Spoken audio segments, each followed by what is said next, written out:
civilization on planet Earth.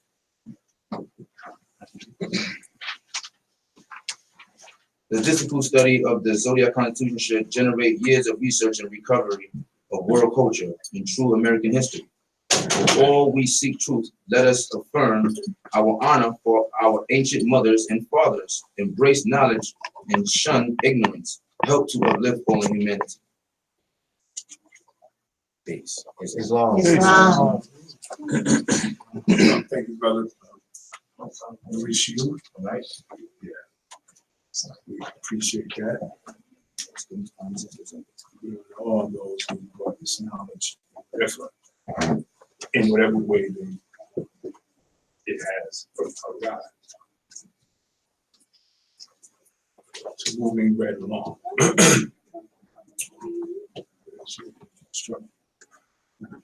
Next. I'm just going to do the easy reading by remote. I'm going to call up. He's going to slap me, but I should know his name. I don't know nobody else's name in this place. I'm call up my good brother right there that has his head in his book. Now we all day. Come on up.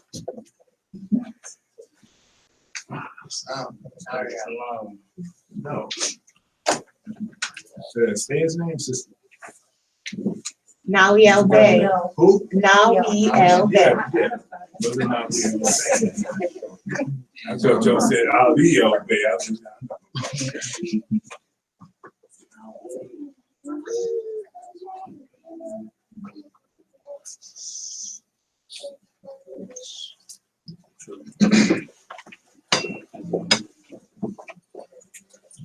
Okay, first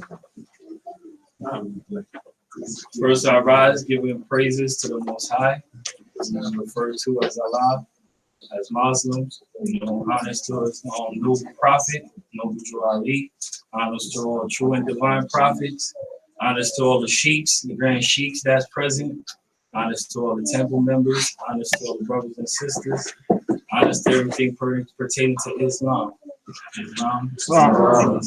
And I like to say, happy first creation day for the sisters. Mothers is 360 days. And when we speak about the days of the week, that's we honoring the mother, period. Because you cannot have days without the mother. Islam. So on that bill, I'm going to go with chapter 23 in our Quran, and the holy instruction for thy children. We know that, children is the future. And the prophet spoke about the third and fourth generation coming with their eyes wide open, and this lesson is not for the already seasoned Moors, it's for the new generation to get seasoned so they could take it on to where it needs to be, because this is an everlasting movement by a prophet. So in this chapter, I'm gonna focus on the parenting and how the children are supposed to be formed, dealing with divine instructions. So I'm not going to read every single passage in this chapter, but I'm just going to build on what we need as far as where we heading towards with the movement. So key number 1, it says, it reads, consider thou art a parent, the importance of thy trust. The being thou hast produced, it is thy duty to support. So most of our people think support only come from one aspect, where if we providing for the children, we could just give them food, clothes, shelter, and we good with that. We don't got to teach them no science. We don't got to teach them no manners. We don't got to teach them no ethics. We don't got to teach them no stability to make them go out in society and be productive. And a lot of the youths nowadays, a lot of them had strayed away because there's been a gap between generations where as the older we get, we ain't bothering with these young kids. They want to do whatever they want to do, the young generation. And we fail to understand that this is our duty to make sure they guided in the right direction. And the lesson says, upon thee also it depended rather the child of thy bosom be a blessing or a curse unto thyself, a useful or worthless member of the of community, of the society. So if we're not giving our youth the proper instructions and how to conduct themselves when they're in public and how to be themselves when they're in public, they're gonna always feel like basically I don't have to do nothing but do what I want to do. And the guidance of our nation comes by us as parents guiding the youth. And we know that our children need more guidance now more than ever. Because there's a lot of stuff going on. We have the internet now, where the prophet spoke about the electrifying age, where, you know, the cell phone is raising our children now. Some of them can't even have a regular conversation because they so like used to just being programmed by the electronics. Yeah, true. Like, I'm gonna give a perfect example. I took my son with me to my job, to my place of, you know what I'm saying, conducting business, and I went to pick up my wages for the week. And I took my son with me only because I was hanging out with him that day. So I brought him in, and automatically I see his whole demeanor changes when I brought him into my workplace, because he's not used to being around different type of people, because he's so used to just being on his cell phone or his iPad or playing a video game. He don't know how to interact with people. So automatically when I looked at his face changed when like my coworkers were saying hi to him. Hello, how you doing? He's like, I'm like, what are you doing? Say hello. Like, he's like, well, I don't know them. Okay, you don't know them, but you know who you are, right? So the prophet said, yo, I came to teach y'all how to be ourselves. That's a powerful measure. It's like, it's not everybody know how to be themselves, right? Because you could go anywhere on this planet and you are more. You know how powerful that is? And our youth don't know that, because they are taught that they are Negroes. They are taught that they are Black people. They are taught that they are less than who they are. They are taught that, you know what I'm saying, if you go around people and you don't know them, you just don't say nothing. But that's not the teachings, because the prophet said, out of our Sunday school come to what? The leaders of the nation, right? So if we teaching our students or our children or our generation the proper ethic of how to conduct themselves, they will be themselves anywhere they go. Yes, and that's the teachings. How did the prophet uplift the Moorish Americans? Teach them to be themselves. Exactly. And I said to my son, are you a Moor? He said, no, I'm not a Moor, Daddy. I'm not you. I said, how you figure you're not a Moor? He said, because I'm a child of God. And I said, okay, so that's what a Moor is. A child of God. So you supposed to be that which you are anywhere you go. And you're not supposed to feel timid or uncomfortable around people when you go around people if you don't know them. Because when you know yourself, you can know others. That's right. Islam? That's right. So I was just showing how our people need to stick to teaching the youth, because they are the future, and the prophets speak about it. And in the unity, this is chapter 26, the instruction on unity, the Holy Prophet gave the instruction, says, the gifts of understanding are the treasures of Allah, and he appointed to everyone his portion, and what measure seems good unto himself. And that measure is you know who you are. That way your nature does not change just because you go in a different environment. Like, for instance, I'm just gonna throw it out there because I'm a real Moor. So I live my life as a Moor every day. It don't matter where I go, 365. If I get invited to a party, some people will feel like to wear a headdress like this to a party is like, well, I'm not wearing that. I wear my headdress to a party if somebody invite me to a party. And I'm being myself at that party. If I don't drink no Henny, you ain't giving me no Henny. You know what I'm saying? If I ain't bouncing to that type of music, you ain't gonna catch me moving to that music. But I will come and greet you as who I am. That's the type of vibration we supposed to hold. And we gotta teach that to the younger generation. With that, I say Islam. I see the fire is lit me. Don't tell you like that, man. That's a compliment. Okay, thank you. Peace. Nationality. Nationality. Well, I know you always messing with it. No, you always messing with it. But no, I thank you, brother, for that. I could tell that was something he really felt passionate for and had to express. And that was a good thing to teach us. It's like, see, we're Moors with or without this. This is our representation beyond the shadow of a doubt. But the fez is here. The fez is here. You know what I mean? So any place I go, I'm always in my fez, whether physically or not. But I definitely love the demonstration because the treasures are the gifts of Allah. We all have our own portions of our own measure. At that,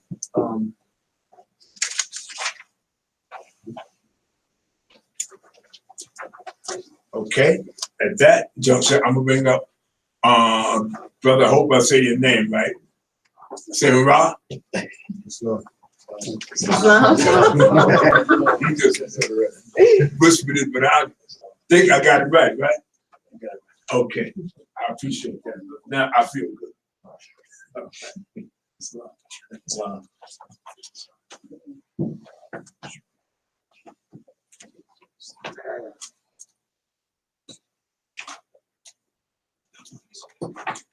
First and foremost, give honors to the Most High, His illustrious prophet, Nabi Ali, and all Asiatics worldwide. Islam.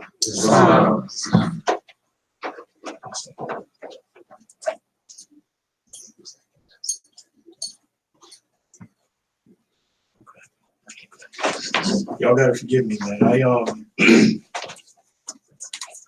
My brain moves, you know, so I may have come in here with a thought, and here's somebody else's thought, and somebody else's thought might take me somewhere else.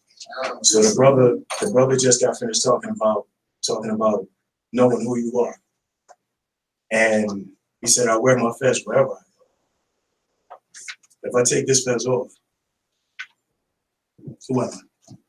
You're more. I'm still Setenra Bay. That's right. You're more. Still Setenra Bay. I will always be Setenra Bay. It's not Kudjo can't tell me who I am.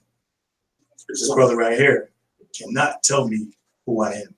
That's right. Brother Yusuf can't tell me who I am. When you know, not believe, because you believe in a thing because you don't know it to be true. But when you know who you are, you stand tall. That's right. You walk straight. Your back is straight. When your back is bent, you can't walk and stand tall. So when you know who you are, you live a life of righteousness. You live according to love, truth, peace, freedom, and justice. And nobody can tell you who you are. I had a conversation with a Moor the other day, yesterday, about knowing who you are. I was telling a brother about the time I taken a flight from the corporate city of Philadelphia to the corporate city of New Orleans. I didn't have a driver's license that said Setenra Bay. I didn't have a passport that said Setenra Bay. But what I did have was a nationality card that said Setenra Bay. I had a right to travel card that read Setenra Bay. Now, that's my wife right there sitting taking a seat. At the time, she wasn't as strong as she is now. So when she dropped me off at the airport, she said to me, "You want me to wait for you?" Nah, go home. I'm going to New Orleans. Now, what did I do prior to that? Because we need to take precaution. We don't just move haphazardly. We need to take precaution and set things up. Absolutely. They have what they call the TSA. That's their little security agency at the airport. Right? I called the TSA prior to the flight. You gotta forgive me. A little scratchy. I called the TSA prior to the flight, and I said to them, I have this phone call recorded. I said to them, listen, I need to travel within the next couple of weeks. And I want to make sure that when I travel, I'm traveling unhindered and unmolested. Well, what do you mean, sir? Thank you. Well, what do you mean? I'm a nationalized Moor, and I don't have a commercial driver's license. I don't have any corporate identification. All I have is my nationality card. You got a tribal card? Well, that's cool. No. I didn't say I had a tribal card. I said I'm a nationalized Moor. I have a nationality card. He put me on hold for about 10 minutes. The brother came back and he said to me, that's not on our primary list of identification. I said, okay. He said, but you can use it as a secondary piece of ID if you have another piece of ID with the same information on it. No problem. I got that. Now I said we take precaution, right? So I took precaution. Because I know when I go to this airport, they're gonna say, brother, I've never seen one of these before. That's right. That's right. So I took precaution. I'm an active Moor. And 78 years ago, I was writing and getting at them. Listen, man, this is who I am. So I get some stuff back in the mail, right? Through the United States Postal Service. That's right. I took a letter from an attorney that was addressed to who? My domicile. Stuck it in the bag because I took precaution. That's the backup. So I go over to the brother. I'll take it. Nationality. I've never seen it before. I'm sure. I said, that's the nationality. Fez on. I'm a nationality. You mind if I go in the back? I step to the side so this way I don't hold up everybody else. Prophet said, talk to people how? So that means I'm not yelling, screaming. I'm not raising my voice. I'm not kicking and scratching. I stepped to the side, no problem. So when he came back, then I told him about the phone conversation that I had with TSA a few weeks ago. And I got it right here in my pocket if you want to record it.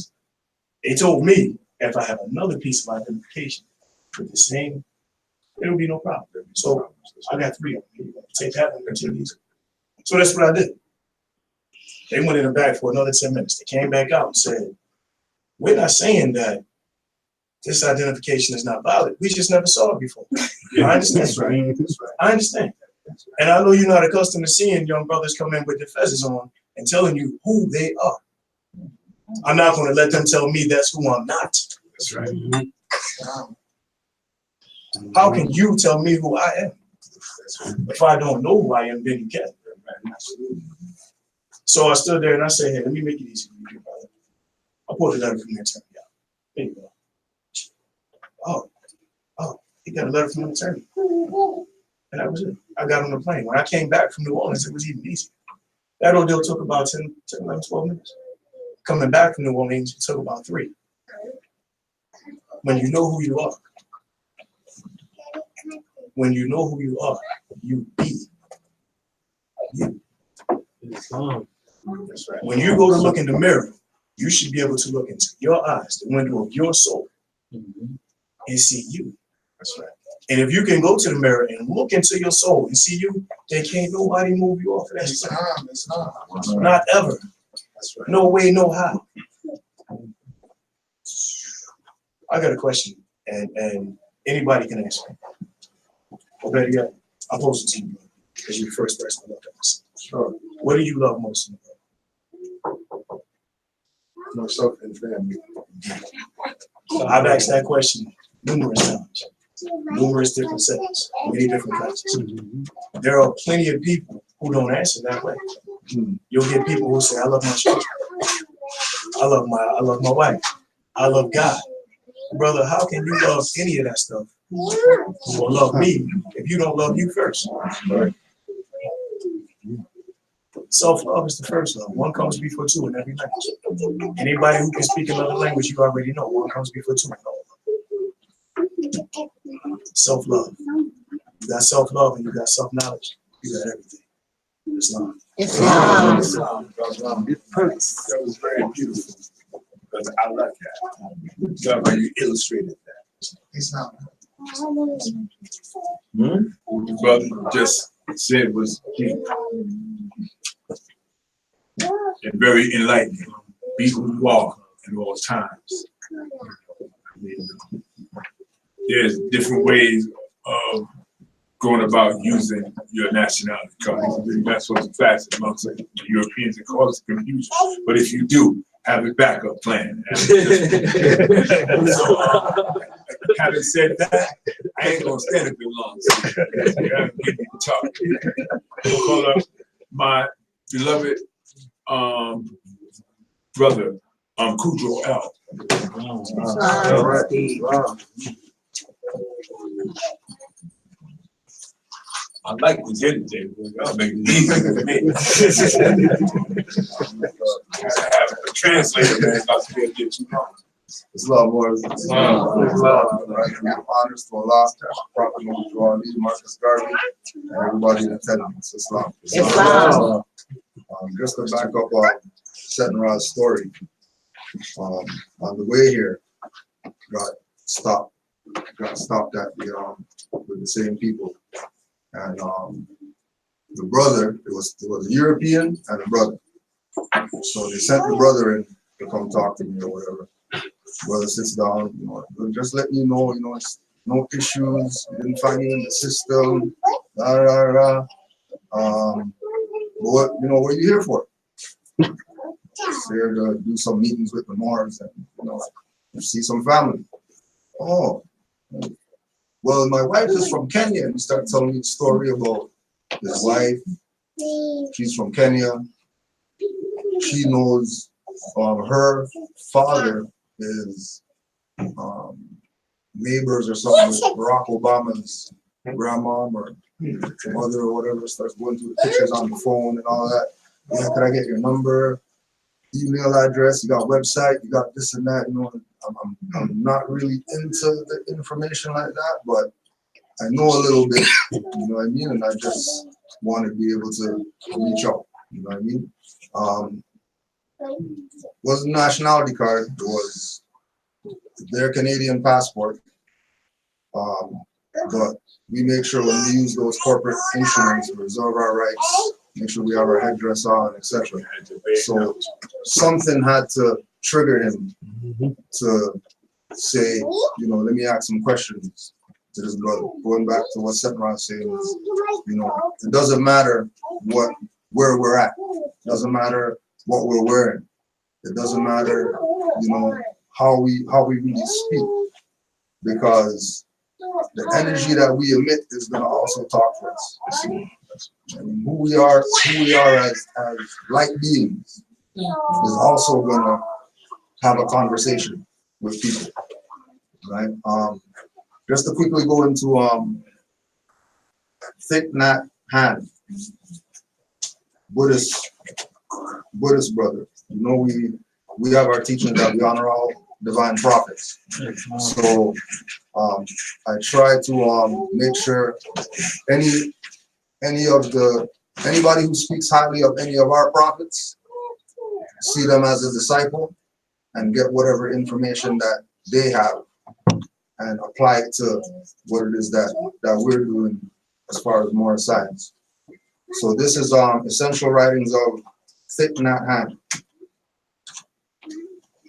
page 136. Many years ago, I recognized that by understanding your own tradition better, you also develop increased respect, consideration, and understanding for others. That lesson sound familiar to us, to our teachers? I had a naive thought, a kind of prejudice inherited from my ancestors. I thought that because he had taught for 45 years and Jesus for only 2 or 3, that Buddha must have been a more accomplished teacher. I had that thought because I did not know the teachings of the Buddha well enough. One day, when I was 38 years old, the Buddha met King Prasenjit of Kosala, where just also Grand Chief Nature was telling me I should let people know certain things or whatever. So just so you know, today is my solar return. Oh, I hit 44 today, 44. you still a puppy, man. Yeah. 8 years old, man. Let's put that out there. The king said, Reverend, you are young, yet people call you the highest enlightened one. There are holy men in our country 80 and 90 years old, venerated by many people, yet none of them claims to be the highest enlightened one. How can a young man like you make such a claim? The Buddha replied, Your Majesty, enlightenment is not a matter of age. A tiny spark of fire has the power to burn down a whole city. A small poisonous stick can kill you in an instant. A baby prince has the potentiality of a king, and a young monk has the capacity of becoming enlightened and changing the world. We can learn about others by studying ourselves. For any dialogue between traditions to be deep, we have to be aware of both the positive and negative aspects of our own tradition. In Buddhism, for example, there have been many schisms. Does it sound familiar? 100 years after the passing of the Buddha, sound familiar? The community of his disciples divided into 2 parts. Within 400 years, there were 20 schools, and since then, there have been many more. Fortunately, these separations have, for the most part, not been too painful, and the garden of Buddhism is now filled with many beautiful flowers, each school representing an attempt to keep the Buddha's teachings alive under new circumstances. Living organisms need to change and grow. By respecting the differences within our own church and seeing how these differences enrich one another, we are more open to appreciating the richness and diversity of other traditions. Islam. So, it's like all other people, not going to stay up here too long, but just to stress the point that this is something that is real, right? We have, there's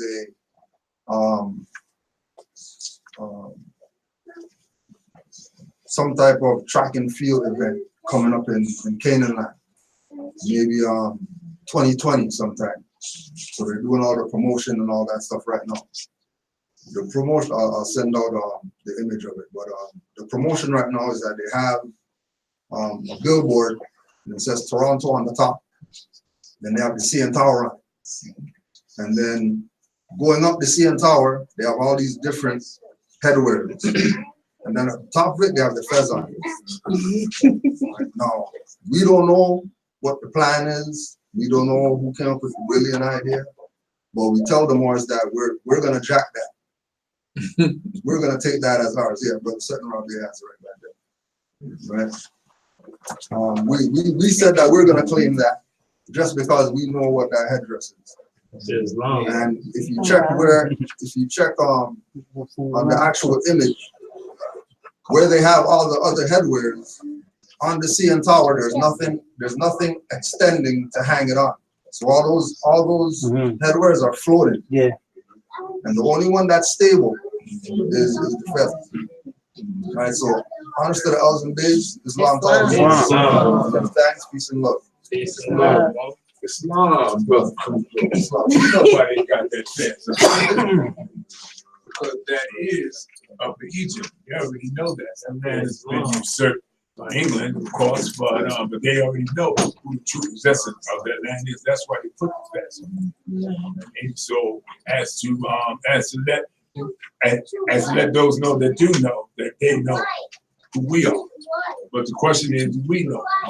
The answer is, we know who we are. Okay, next, I'm gonna have we're gonna ready to have a real solemn and beautiful moment from our own sister MaJade. Come up. And MaJade, he had one word like to come tonight. MaJade, so it's not my fault. It's not my fault. I just read how I saw it. MaJade, come on.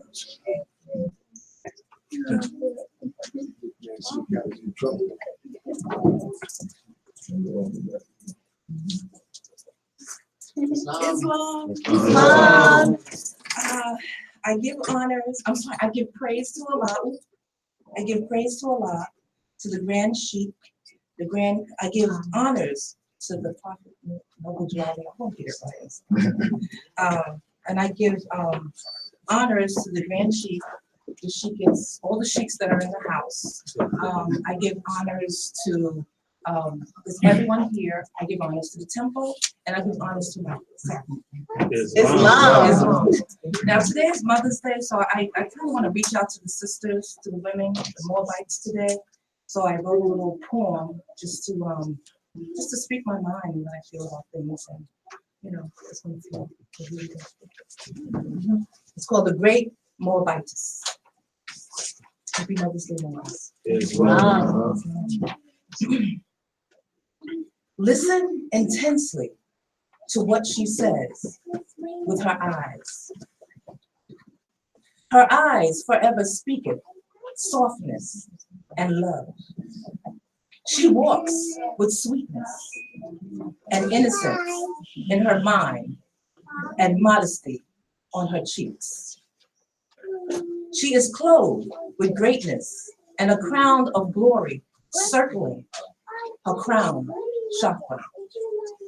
On her tongue dwelleth music, and the sweetness of organic honey flows from her lips.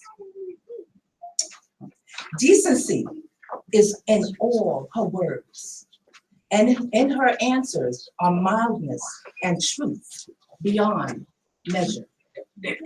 Submission and obedience are the lessons of her life, and peace and happiness are her rewards. Happy is the Asiatic man that has made her his wife. Happy is the child that calls her mother. She is the mother of virtue. She is the harmony of life. She is excellence. She is nobility. She is balance with peace. The Moabitess woman is that of the most respected and admired when she is reflecting her higher self. So sisters, my sweet, sweet sisters, I love you. I want you to forever embrace your magnetic charm. Know that you're brighter than the stars. You are a mansion of pure greatness. And this day, this great Mother's Day, as well as every day, should be your day. Ashe and Islam. I, self, Lord, and Master. Islam. Islam.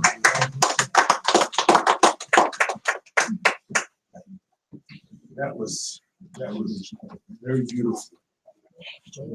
Thank you. Okay, so at this time, last time you all see me. I'm calling up Grand Sheikh, coordinate your Bay. It's time to close the power and to do this. Give us a piece of history. Islam. Islam.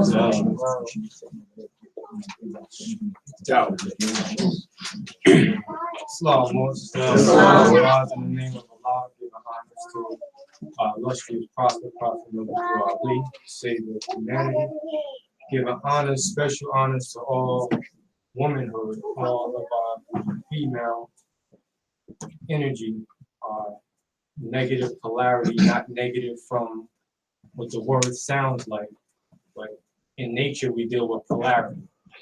So the physical world is composed of positive and negative. So Ruth the Moabites, our women, our mothers, our sisters, our daughters represents one side of the pole. which is referred to as the negative polarity, and males represents the masculine polarity. But it's not based on gender, and we have to evolve from the gender consciousness and realize and acknowledge that both polarities are actually one. And once we evolve to that understanding, then we can exercise that consciousness and what we call balance our poles. Islam. So I was asked earlier, do we give honor to the Europeans' holiday as Mother's Day?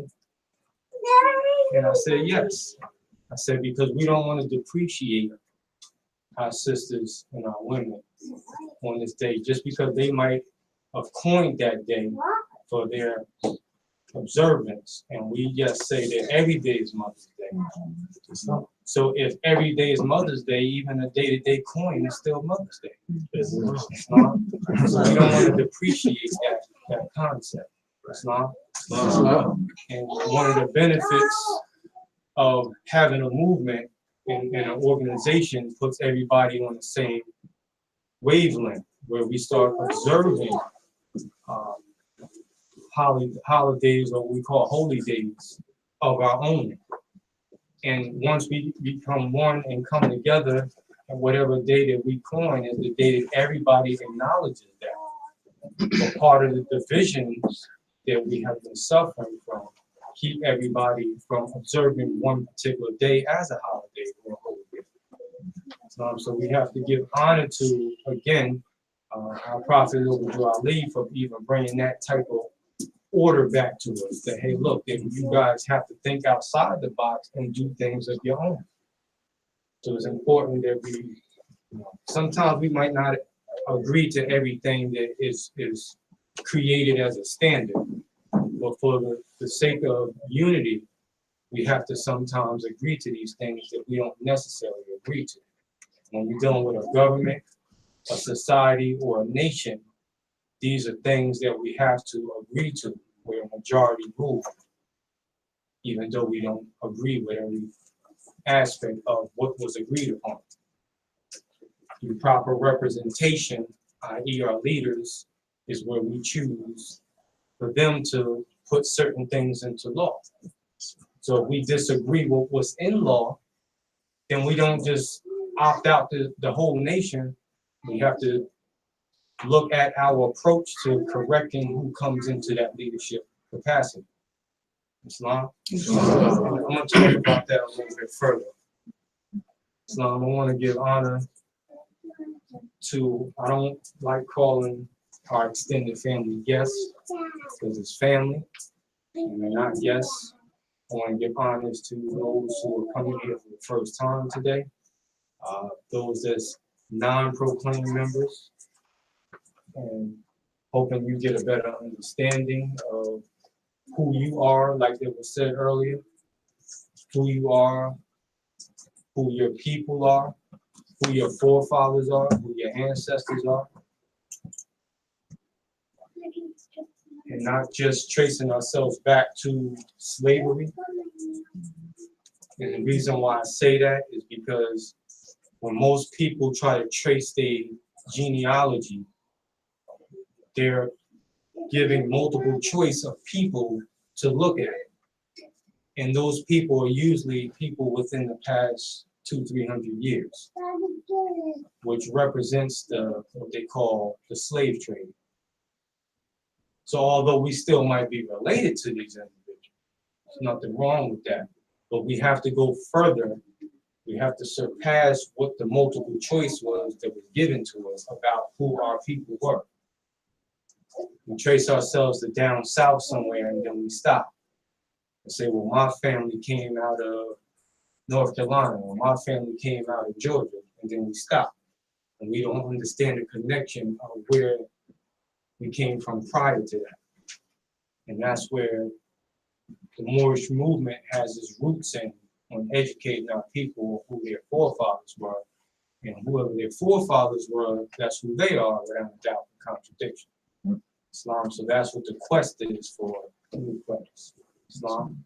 And it's also, this is a place where you can ask questions to find out more information about what we know about the subject matter. Islam, you were invited here, so those who invited you know a little bit more than you, but they're inviting you here so that you can ask more questions and socialize about whatever questions you might have. So we all actually are teachers. We're all qualified to help each other and lift each other up. So that's what we also represent. Islam? Islam. I want to give our honors to Brother Setenra and Brother Kudjo for actually traveling down here and bringing people with them. Some of them I am aware of, familiar with, some that I'm not. We will all get together and break bread and socialize at the end of the meeting. Islam. Islam. Islam. But just giving honor to those particular individuals, and those who came with them, those that might not be aware of them. Brother Kudjo, Grand Chief out of Canaanland, which is a corporate state referred to as Canada. Islam. Islam. So he's doing the work, him and as well as the other Moors that's out there, that is also on the same road, that's been on the road, that's been on the front line for years.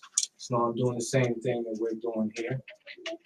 Islam, when you get an opportunity, you want to exchange numbers with him, keep in contact with him. He has YouTube channels and streams and radio shows, literature, etc. He also extended the Moorish Guide newspaper out in Canaanland territory, which is, just along the lines of what the Prophet told us to do. To educate the people, you must change their literature. Islam, so just give honor to him for having the courage enough for truth, and extending the teachings of Drew Ali in that portion of Morocco. Islam. Islam. Islam.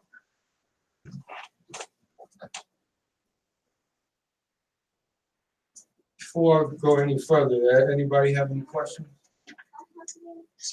Islam.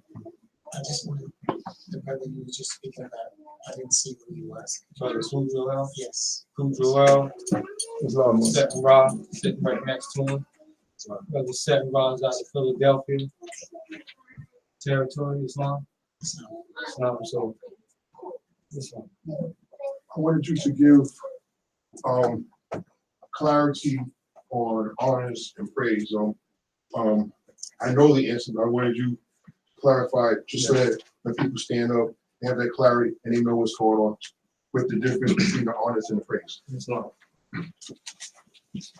So traditionally speaking, traditionally meaning Moors, we operate off custom, what we call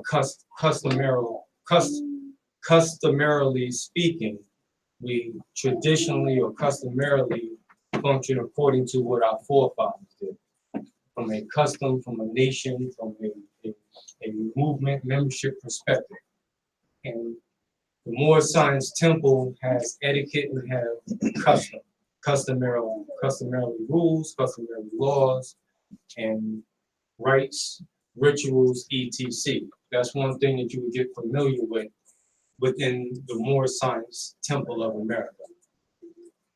And one of the customs is we always rise and give praise to God as starters. Whenever we speak, and it's metaphysically related. I'll get a little bit into it. But everything we do has a physical and a metaphysical meaning to it. It's supposed to. Some people just do things ritually speaking, but might not know the insight or the science behind what they do, which is fine. That's the custom that they just follow. But however, there are meanings behind what we do. So whatever you see done, it's worth looking into it to find out what the metaphysical meaning is. How does that actually help me? How does that help the whole? Islam. So just for starters, we rise whenever we speak in the temple or get acknowledged. We first rise and give praise to Allah or God. Allah is the name of who we call God. We refer to God as Allah. So we rise. Some stand on 7, 5 on the left, 2 on the right, and we give praise to the Most High, to the Creator, to ourselves, because man and God is one, right? In the higher understanding. So we're not just giving praise to an outside force, you're also giving praise to yourself and encouraging yourself to actually strive towards perfection. So in order to do that, we have to evolve, we have to rise. So the state of man standing up or woman standing up is the state of being upright or being erect. So that's the traditional, from the minimum ground floor understanding of that. We give praise to God first, and only praise to God, because God or Allah is the only one worthy of praise. So what that means that you don't praise anything out of yourself.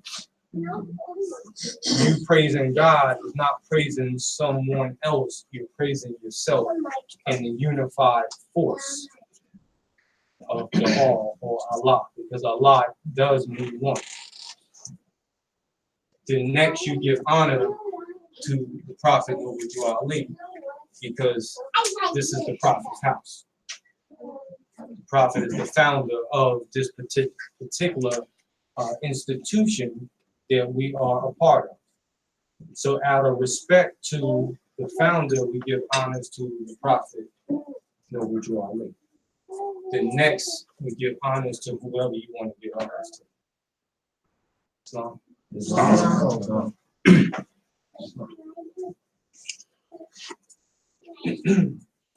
So I just want to go into,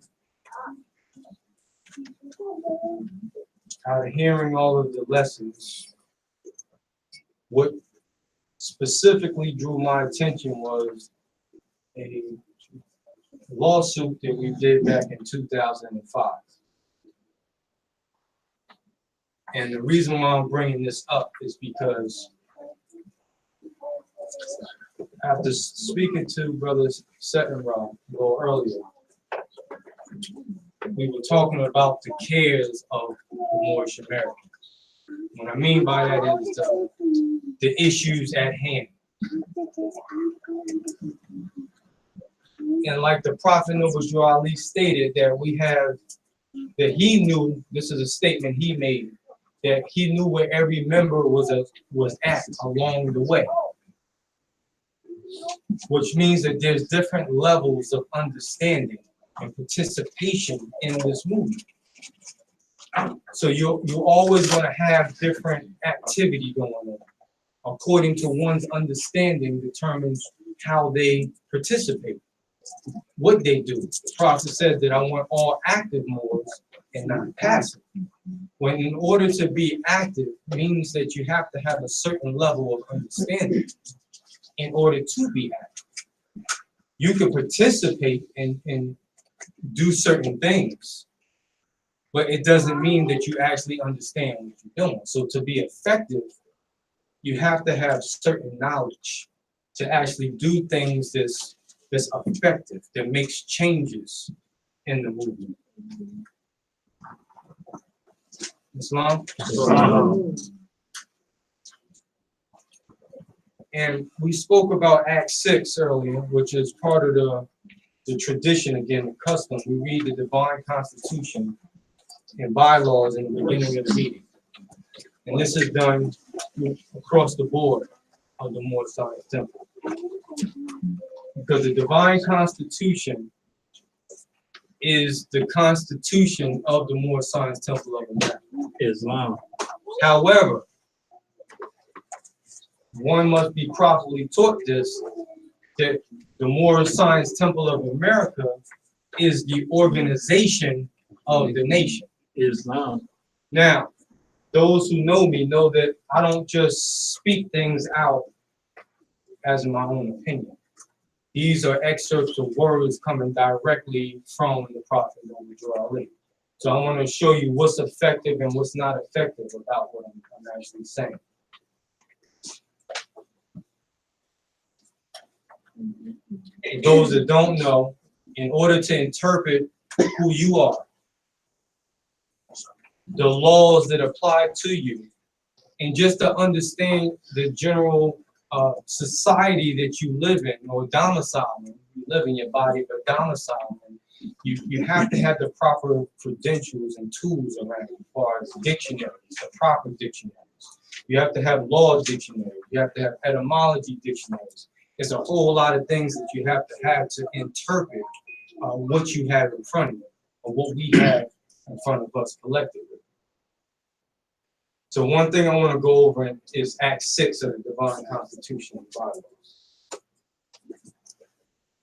Bible. Now, out at that time, when the Prophet Noble Ali was informed, he was manifested in 1886. He passed form in 1929. Just for those who don't know, just getting more history. So a lot of the work he did physically that he did was within the time frame of 1911, which started in Newark, New Jersey, which is about 30 minutes from here. And he transitioned to Chicago, Illinois. And that's where he did most of his political work, I would say. But he branched his activity out through many different states, what he called branch temples throughout the country.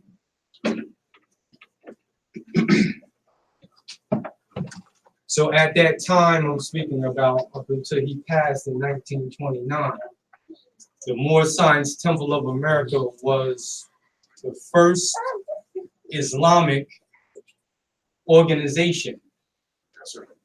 And I will even have to clean that up a little bit, because I'm talking to different levels of understanding.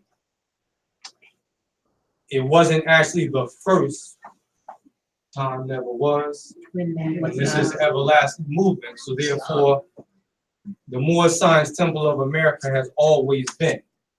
Now that's on a higher level. Although it started physically in Newark, New Jersey in 1913 AD, that was the reconstructed or the modern day Moor Science Temple. But the Moor Science Temple is ancient. And the Moor Science Temple has been erected in many different temples and pyramids and etc. throughout the land. That's another level. But however, physically here, modern day speaking, it represented the resurrection of the Moorish and Islamic consciousness here in America. Which means that after slavery, there wasn't any Islamic organizations that were meeting and having any type of assembly, peaceful assembly in America. After the slave trade. Because during the slave trade, when we were denationalized, no one was allowed to practice anything that was related to Eastern knowledge. So there wasn't different secularisms of Muslims and different temples, Nation of Islam. There was none of these type of organizations during the slave trade. So Prophet Noble Ali in 1913 resurrected Islamic consciousness and peaceful assembly to the point where Muslims now was allowed to meet peacefully and not be charged or executed. That's wow. So all this is very important. This is backed up. You can research this. And then later years is when other Islamic groups start to organize. That's right. So the reason why I'm saying that is because the Constitution, referred to as the Moor's divine, the divine Constitution of the Moor Science Temple, became the Constitution for the Moors in that era of time. Because the Moor Science Temple was the organization of the nation. So there wasn't different Moorish groups. There wasn't different auxiliary groups at that time. It was only the Moor Science Temple of America. So just giving you a background and understanding why today the Moor Science Temple is still the most, predominantly the largest organization of auxiliary, because it's the oldest. Why that is so important is because not only is it the oldest, but it's what's recognized. And that's what I want to bring you to Acts 6. It says, with us, all members must proclaim their nationality. And we are teaching our people their nationality and their divine creed. That they know that they are a part and parcel of this said government. Now, I'm going to stop there because there's a lot of information within there. With us, and I'm going back to a time frame now. With us at that time was when he wrote the statement, which has been 1928, maybe 27, somewhere within those years when he actually put it together. But he says, with us, all members must. So with us, meaning within the whole, which at that time, it was all participating members, meaning the ones who acknowledged themselves as being Moorish Americans and those that took out their membership and their nationality card within the Moor Science Temple of America. So he said it was a must that they proclaim their nationality. Now that means different things to different people. And if you look it up in different dictionaries, you're going to get different opinions. What do I mean by that? Because a dictionary, just the word dictionary, is referred to as a secondary opinion. That's the definition of a dictionary. So we look at it, I'm just talking about most people. Most people look at a dictionary to tell them or to define something for them. Correct? Yeah. But what you don't understand is what you're looking at for information is only a secondary opinion. And if you go back into our lessons, it tells us that general opinion is what? No proof of truth. So that's not just for your own knowledge, but that's law. And I'm giving you that because that's another tool to use for those who are engaged in court activities where you defending your rights, your birthrights, you challenging the jurisdiction and things of that nature. You have to understand that. Because anything that's said to you in a court of law is a general opinion. So once you really become one with that understanding, then it changes the way you challenge things. Because you can ask for that reference of what they're saying to you, whether it's a charge, or allegation, or whatever. If they tell you, well, you're a black male, that's a general opinion, and it's an allegation. You just don't accept that because they said it. You have to challenge that. Now, as a court case, Haggins versus Levine, that states that once jurisdiction is challenged, it must be proven. That's a challenge of jurisdiction. Doesn't mean jurisdiction over the matter, but that's a persona jurisdiction that you have to challenge. If someone's making claim on you, then that's an allegation that they're making. You have to challenge that for starters. So you have different types of jurisdiction. So they could have one type of jurisdiction and not have the other, but that's up to us to decide. But we waive it as soon as you don't challenge anything. So that brings me back to Brother Setenra's statement he was talking earlier about once you know who you are, you must all times be who you say you are. And you have to also learn how to articulate who you are. Because people gonna make claim on us every day. People are just judgmental. This world is judgmental. So you could just be walking down the street, the person is gonna make judgment on you. That happens every day. That's right. But it only really matters when you're dealing with contracts. That's where it really makes a difference. Because if someone makes a judgment on you, a claim or an opinion, and they put it in the form of a document, a contract, an application, and then you sign it, well, guess what? Their opinion just became fact. It's that easy. So you can feel like, all right, well, I know who I am. I'm not going by that. They can put whatever they want on it. It don't necessarily go like that. And that's again going back to challenging the jurisdiction, because you don't just challenge jurisdiction in a courtroom. You have to challenge it on documents, on applications, in contracts, everything you do in this world. Islam. And once we proclaim, it comes never ending. That's what we're signing up for. That's the real deal of this movement. That's why I'm reading Act 6 to us, because it explains to us the cause and effect of why we're here. It tells us that these names were given to slaves by slaveholders, right? I can erase the whole document and just stay right there. That's a very, very heavy statement. We all know it's true, but it's so true, it's one of the most ignored things that we don't want to address. We don't want to talk slavery. We don't want to, and I'm talking about collectively. I'm not talking about any individual in this room. I'm just talking about, this is what we refer to as the Negro problem.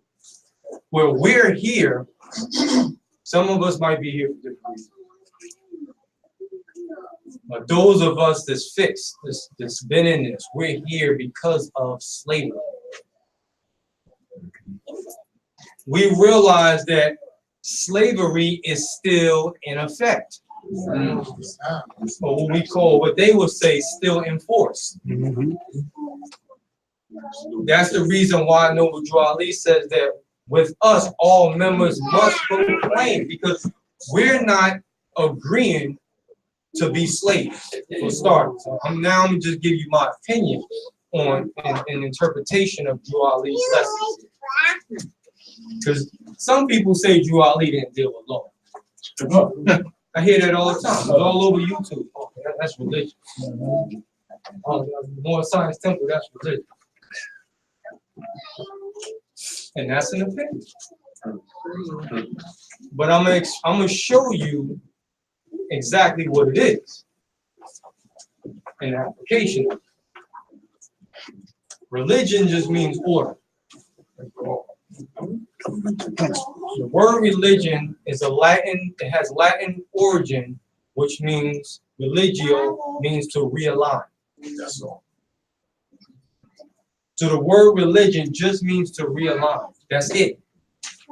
Man's opinion is Judaism, Islam, Christianity.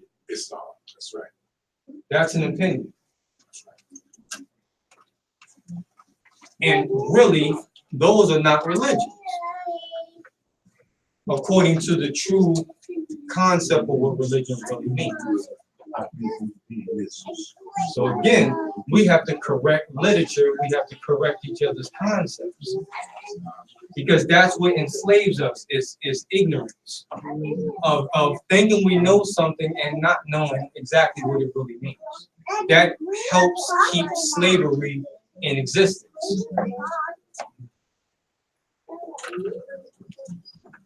So Act 6, with us all members must proclaim, meaning that it's not an option to be a member of this movement and not proclaim. Now, what does proclaim really mean? proclaim, the legal and lawful definition of proclaim means to declare officially. Can't leave that out. Because it has a different definition from the synonyms, which is declare and announce. Those are synonyms for the word, but it has a different meaning than the synonyms themselves. Proclaim only means to declare officially according to a governmental procedure. Look it up. Why is that so important? Because within the umbrella of our movement, we have people who have said they proclaim, we have people who want to proclaim, and we have people who are teaching people to proclaim. But because of the different variations of the meaning of proclaim, a lot of people are not meeting the criteria of proclaim. Islam. And that's been going on for generations and generations. And that becomes a problem because we're only recognized through the proclaiming of our nationality. That's where our legal and lawful status is really recognized at. And part of the game that the powers that be play with us is they're gonna block us and try to prohibit us from proclaiming. That's what they really care about. That means more to them than anything else that we do. They don't care about us meeting. They don't care about the lectures. They don't care about YouTube. What really affects them financially is if you're proclaiming it. Because proclaiming also has a consciousness to it. And you have to have the consciousness to really proclaim correctly. And what does that mean? Not meaning the procedure aspect of it, but mentally. Because proclaiming is a mental state first. Being aware of who you are. Being conscious of your mission. That takes place first mentally. You proclaim mentally, then you declare it according to a governmental procedure. And that's where they block us. They try to block us. They put a lot of brakes on us. So let me just read this out. So we are teaching our people their nationality and their divine creed, that they may know that they are part and parcel of this said government, and know that they are not Negroes, colored folks, black people, or Ethiopians. Because these names were given to slaves by slaveholders in 1779 and lasted until 1865 during the time of slavery. But this is a new era of time now.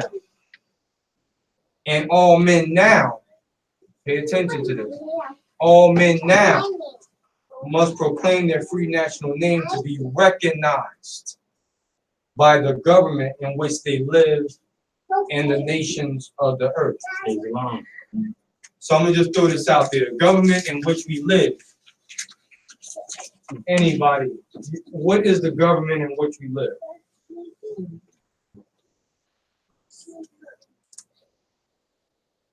Come on, sister. I'm gonna rise and give honors to Allah. Praise to Allah. Honors to the Prophet and all the members here. So the government in which we live, so we live in our body. That's where we live. We domicile everywhere else, but this is where we live. So this is the order of the temple, which is first within us, the body. So that's what I'm thinking. Islam. And you are correct as well. Islam. From one aspect, there is another aspect which I know you know the answer to that too. And again, I'm glad you said it that way because we always are speaking to different levels of understanding. So we have to clear up the different levels as we go, especially when we're teaching people. So yes, you first live in your body, which is absolutely correct. According to Acts 6, though, what he's making reference to is the government in which we live You know, so that becomes more of a community perspective, or what I would say a civic perspective, because the heart of this movement is civics. Civic meaning citizenship. It's divine and national, which has a double-sided pole, which actually becomes one, which I explained that earlier. But we have to satisfy a civic responsibility, is what MaJade also taught us. So we come from that perspective. When we proclaim our nationality, that's related to the civic side. Islam, did you have that? Islam. Yeah, I rise giving praises to the Most High, Allah. Honors to the Grand Sheikh, honors to the Prophet, honors to everybody in attendance, Islam. The government in which we live, at that time, the Prophet was referring to the United States of America. And he knew we came from a Moorish descent. So he was basically teaching us as far as the divine warning that he gave out. He was trying to like get people's attention, and he was calling on all loyal, faithful members and true American citizens. And he knew that the only way you could be a true American citizen is if you honor your foremothers and forefathers. So a true American citizen has to have a free national name. And if you don't have a free national name, you're going to be classed as undesirable, and you are going to be subject to the misuses and abuses that the citizens care to bestow upon you. So most of our people think being African American is a free national name, and it's not. Or being Negro is a free national name, or Black, or anything else. Because when you don't honor your foremothers and forefathers, that's a sin. That's a great sin. And the Prophet came to wipe that away from the land. And he said, if the Europeans are helping me, why not you? And this is your problem. That's correct. And the Prophet was pleading with a divine plea because he knew this was something that was not being practiced in the land. And he prophesied that we're going to take back the seats and we're going to teach them what a true government is, because we're the only one that have that capacity to be the true government on this land as L's and Bays. So with that, I say peace. All right, I'm gonna come from another level. United States of America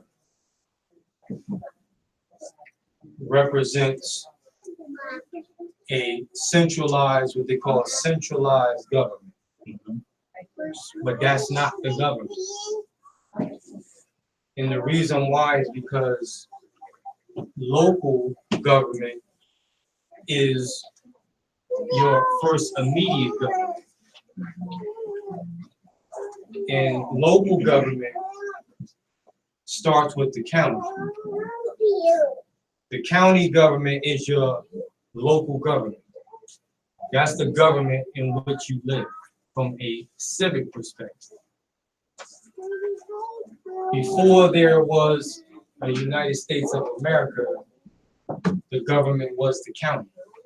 Before the state was erected, it was the county. The county government predates the state. The state government predates the United States of America. So United States of America, which came later, can't be the origin of the law. And what I'm speaking is common law, from an older customary governmental interpretation of this land. And went through many different transitions, but just modern day speaking from its organic perspective is the county. Why is this so important? It's because this is where we collectively lose interest in is dealing on a county level. If you go back into your old Western movies, right, this is where it'll make more sense to you. But if you watch Western flicks, right, cowboy movies, Dukes of Hazzard, those type of old films, you'll see how the government was ran, where the state or federal did not have any jurisdiction whatsoever to come into the county. The sheriff, that's what it was called back then, but nowadays the sheriff was the chief executive law officer of that particular land. And when you look at those Western movies, they would show you that's how government was actually ran. Islam. All right, and that's going back into an older concept. But remember, when we say common law is customary law, and it goes back to an older era of time. That's where the law is rooted at. We have to go back into the old law to understand modern day law, and they reversed it on us. So when they tell you something's the law now, they're giving you a modern day reference to what they amended it to be, which is statutory law. Statutory law says the United States of America is the government. Okay, Islam. That's statutory law, and in statutory law, any statute is not the organic law itself, because the word statute means that it's in lieu of something else. Just like the laws of the state, of each particular state, corporate state, they go by statutes. State statutes annotated. Everybody familiar with that? All right. State statutes annotated is what the state goes by. This is another reason why Moors, whenever they have controversies at law, they should invoke a federal venue for this purpose, because the federal venue doesn't deal with statutes. The federal venue deals with constitutional law, acts of Congress, treaty law, customary law, etc. Anything that was engaged in prior to the adoption of the modern day law. That's why that's so important. That's Article 6 now of the United States Constitution is what I'm talking about. That's how you interpret Article 6. Anytime we talk about our divine, the way, if we were in court right now, and we are in court right now, the court is a temple of live, just clearing that up. But I will bring my divine constitution to the courtroom, to their courtroom, right? Just like it's in mine. And I will invoke this constitution in that courtroom. You have to. Because if you're saying that you're Moorish American, then you have to invoke the laws that apply to Moorish Americans. You can't go there and just talk about their law or be judged by their law alone. You have to invoke yours.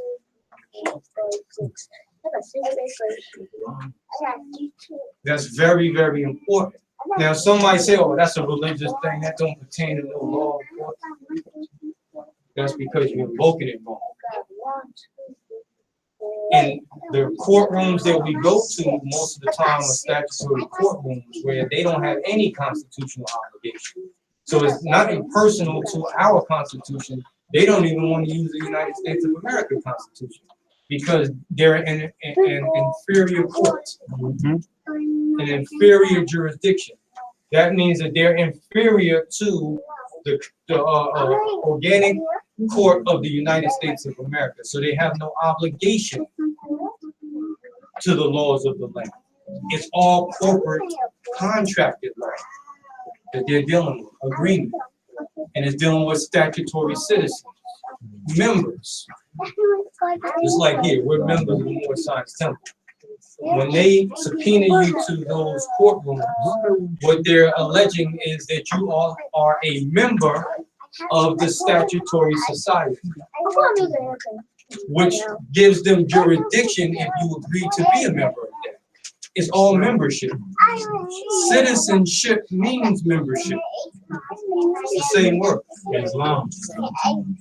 So when they say within the jurisdiction of this court, what they're saying is you are a member of this statutory society, whatever it is that they claim.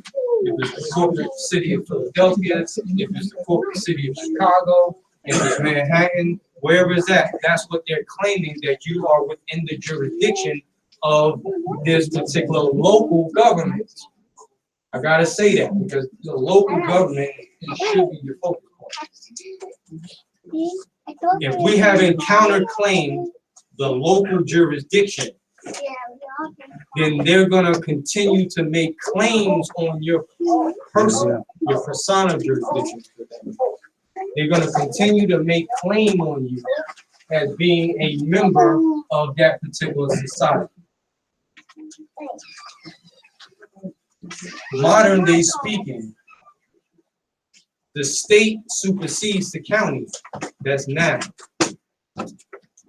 Prior to that, to the 1700s, or actually not even the 1700s, but prior to early 1900s, the county superseded the state. So, for example, they refer to this as Monmouth County, right? Monmouth County is a county of what they call now the state of New Jersey. The state of New Jersey is a prepositional phrase. It's a corporation. That's not the state. So the membership there, if anyone is claiming to be a member of that, that means that they are subject to the jurisdiction of the state of New Jersey, which is a corporation. That's where the problem lies. It has nothing to do with the United States of America yet. But the state is the first one that makes the claim. Now, the counties become an agent for the states. Now, but when we think common law, we reverse those poles. And we go back to a common law perspective, and a common law argument, and a common law jurisdiction. Everybody following me? Any questions on that so far? I know it was a question. Yeah, I was wanting to know what's the name of the government. What's the name of which government? You asked the question on the chapter. The government in which you live, you mean? I didn't say what was the name of it. I just gave you a reference here. The way it goes here. Monmouth County is local government. That's your first government. Okay. It's the county. From an organic perspective, that's the way it's supposed to be. Now, Monmouth County holds very little jurisdiction because they are agents of the state now. The state is an agent of the corporate fiction of the U.S. So now the U.S. is the mother parent company that controls the state and the county. It's all fiction. So any one that you agree to is still within the fiction now. But this is how the corporate U.S. is claiming jurisdiction, is because we are agreeing to participate on the local level with the corporate activity on how the local level operates. That's where they gain jurisdiction. No one's a citizen of the U.S. You don't go become a citizen for the U.S. It's a trick. You have to become a citizen through the state in order to be a citizen of the U.S. The U.S. is only a centralized government. The way it was founded was only supposed to be a centralized government, and it was only set up to supposedly protect the rights of the citizens of the states. This is why when you go into Act 6 again, it talks about this is a new era of time now. Why now? Because 1865, what Abraham Lincoln did was correct that concept, and he brought back to the divine warning. It tells you about the North and South coming into union, which at that time, prior to that, the South didn't have a constitutional body of power. But by them coming together now, that's where that centralized government came from. The reason why they did that was because each state held within themselves supreme sovereignty. They were their own country, so to speak, where the federal government couldn't intervene with the state and what the state was doing with their citizens, because the state hadn't, the United States of America had no jurisdiction in some of the states. They only had jurisdictions on the states that had agreed to participate under what they call the Union State Society, which we refer to now as the United States. So is it fair to say the prophet just basically formed his own state, organized his own state, the Moorish Divine and National Movement? That was what the intentions were. However, we didn't fulfill that. That's an ongoing process. So that's what the intent is. But through the unification and the understanding of what he set up, when he says that I now gave you what it takes to save the nation, now you take that and go save yourself, which was his word. That's what he was making reference to. However, it was a premature program, which later had to be accomplished and finished by those Moors that was coming into an understanding. And it's still the same way. And that's a part of our collective problems that we have today, that we're not unified on the same mission. So this is why we don't have what we need effectively to be recognized as a state, because we're still divided in so many aspects of understanding what he did. The same way they was able to set up the state of Israel, right? In Palestine is the same thing the prophet was trying to do, set up the Moroccan flag.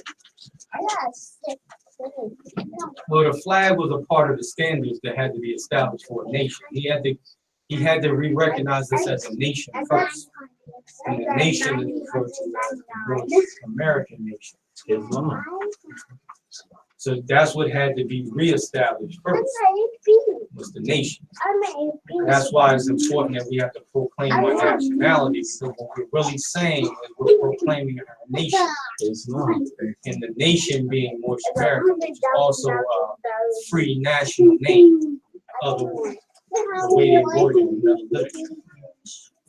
You know, some people refer to it as a free national name being their individual name, and that's not what that means. So your nationality is your national name. The name of your government, your nation. So that's a nation that we would declare no different from, like you said, the Chinese, Americans, the Greeks, the Japanese, etc. In order to be a citizen, recognized citizen here under the standard of the way the international law works, we have to proclaim a descent nation to be recognized by this particular nation, referring to as the United States of America. It was all semantics, but just understanding how they do this. In order to be recognized as a free national being, you have to proclaim your descent name to be recognized as even a citizen of the United States of America. Because the United States of America is not an organic concept. So it's also contracted, meaning that you can either participate with it or you don't. Noble Drew Ali said, we're going to participate with it. He's not agreeing that it's true and correct, but we have to function, we have to live within the contract. So dealing with the lesser of the evils, he taught us how to live within the society of the United States of America and still retain our free national citizenship, so to speak. So he gave us a formula on how to do that within the fiction. So he went on to set up our nation and our nationality as Moorish American. Now it becomes confusing to those because Moorish American is not our old name. That's not our ancient name. However, we are Moors, don't get it twisted. But that terminology was not the ancient name over here. That name was based off our descent being Moroccan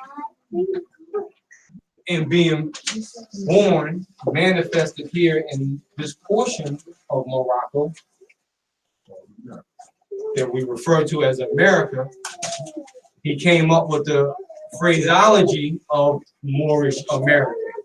And this is very important because this separates your citizenship from Moroccan American, which those who were born in that territory of Morocco, which is a kingdom, the kingdom of Morocco. For those citizens that expatriated from the kingdom of Morocco, came over here to this side, and I don't want to say repatriated because they technically did not do that, but for those who applied for citizenship here on this side, they went through what they refer to as a naturalization process. And they became members of the U.S. through naturalization, which is not a citizenship. They're referred to as Moroccan Americans, though.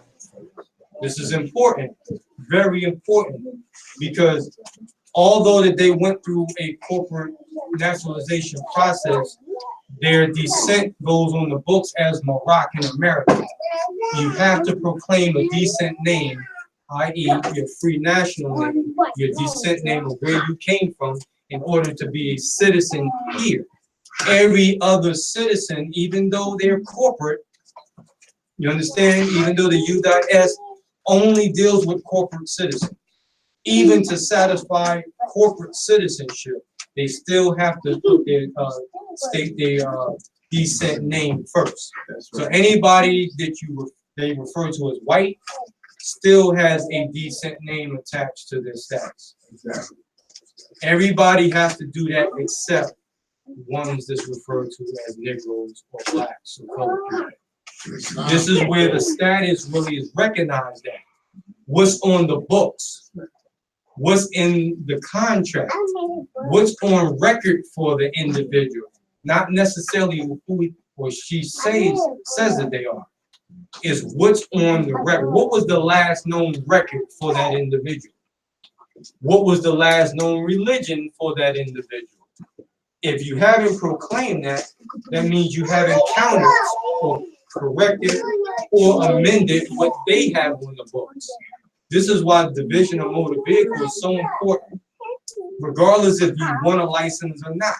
If you don't go correct it, then the last known name and status still applies. And it will always stay in that record and come back and bite you. That's another lesson.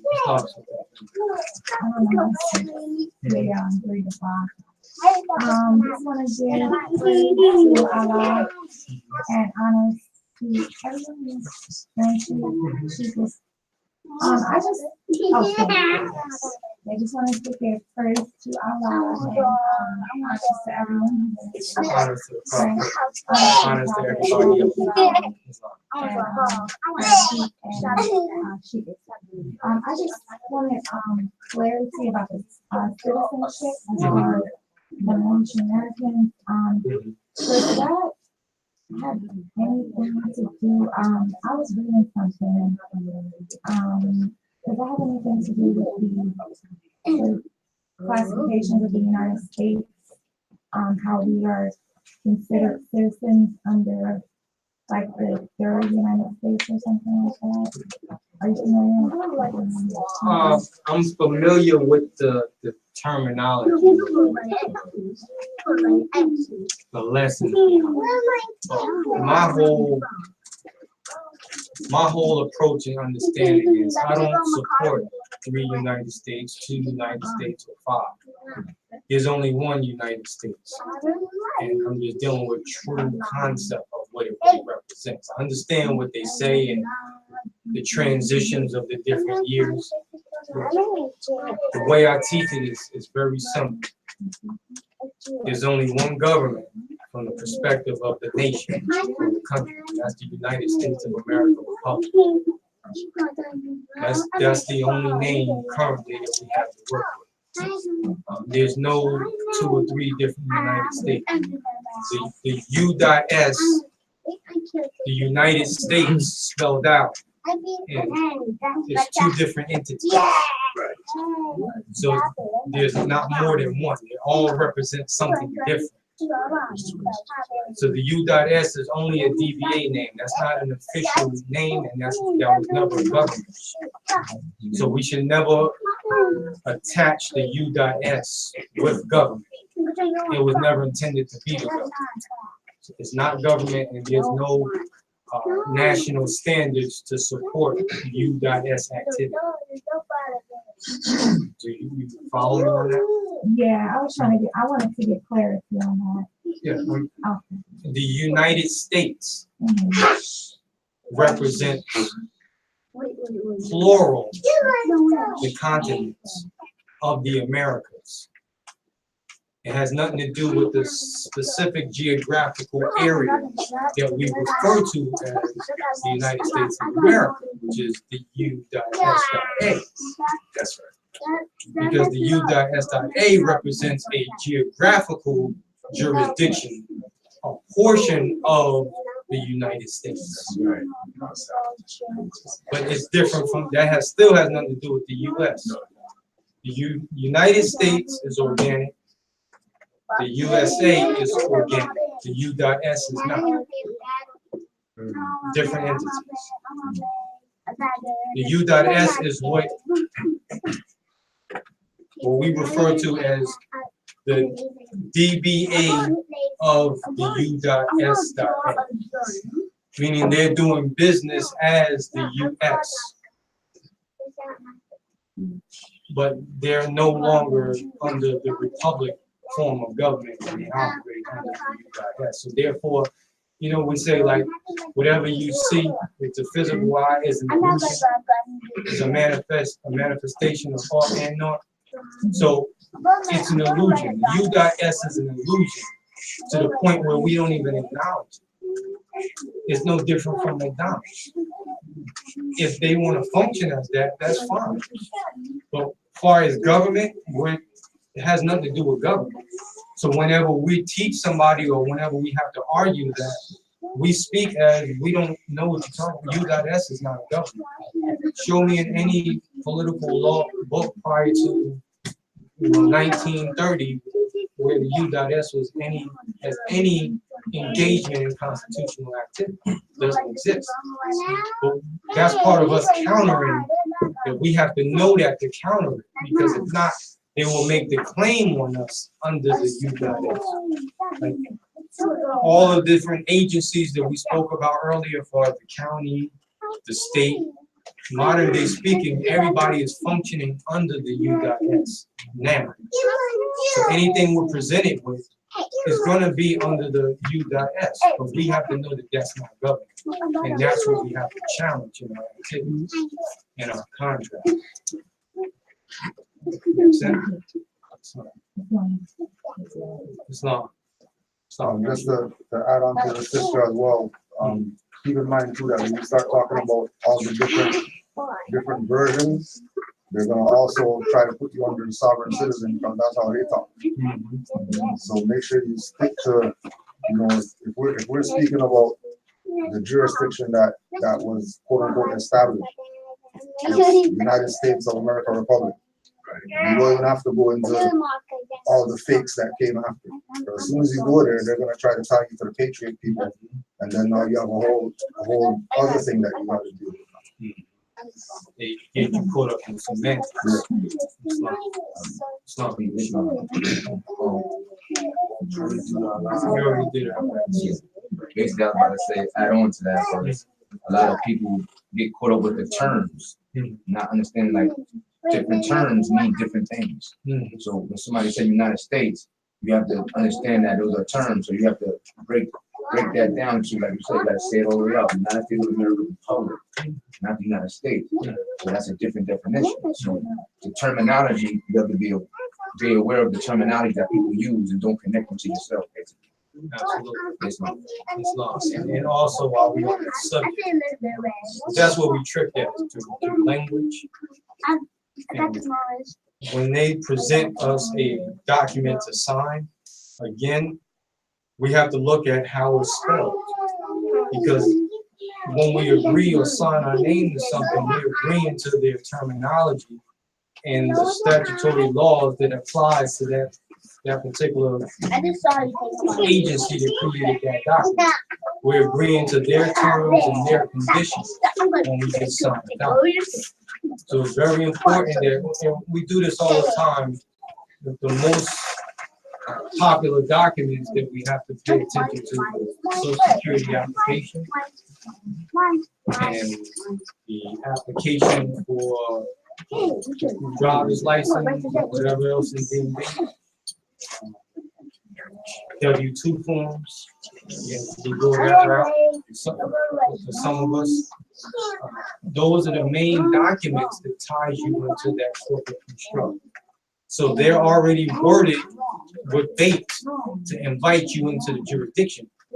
All you got to do is sign it, and it's already worded to their likeness where they got the jurisdiction as soon as you sign it. So that's why it's important what we teaching has to be applied to your everyday activity. Back to what I was, the point of Act 6, that it's not just understanding who you are, it's also about how you act, how you participate in society determines how they view who you are. And this is important because what we deal with is, I originally brought up this lawsuit in 2005, right?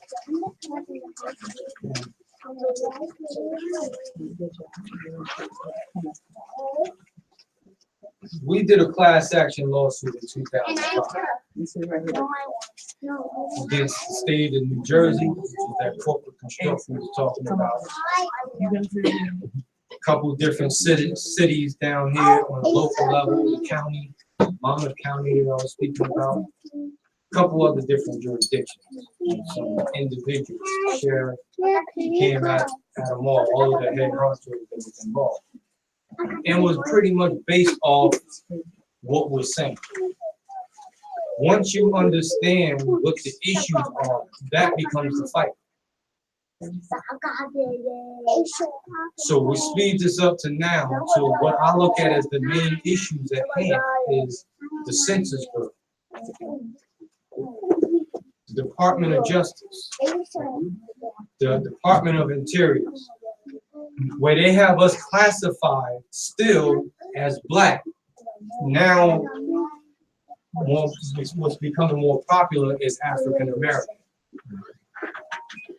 Outside of us just knowing law, astrology, history, all of that's good.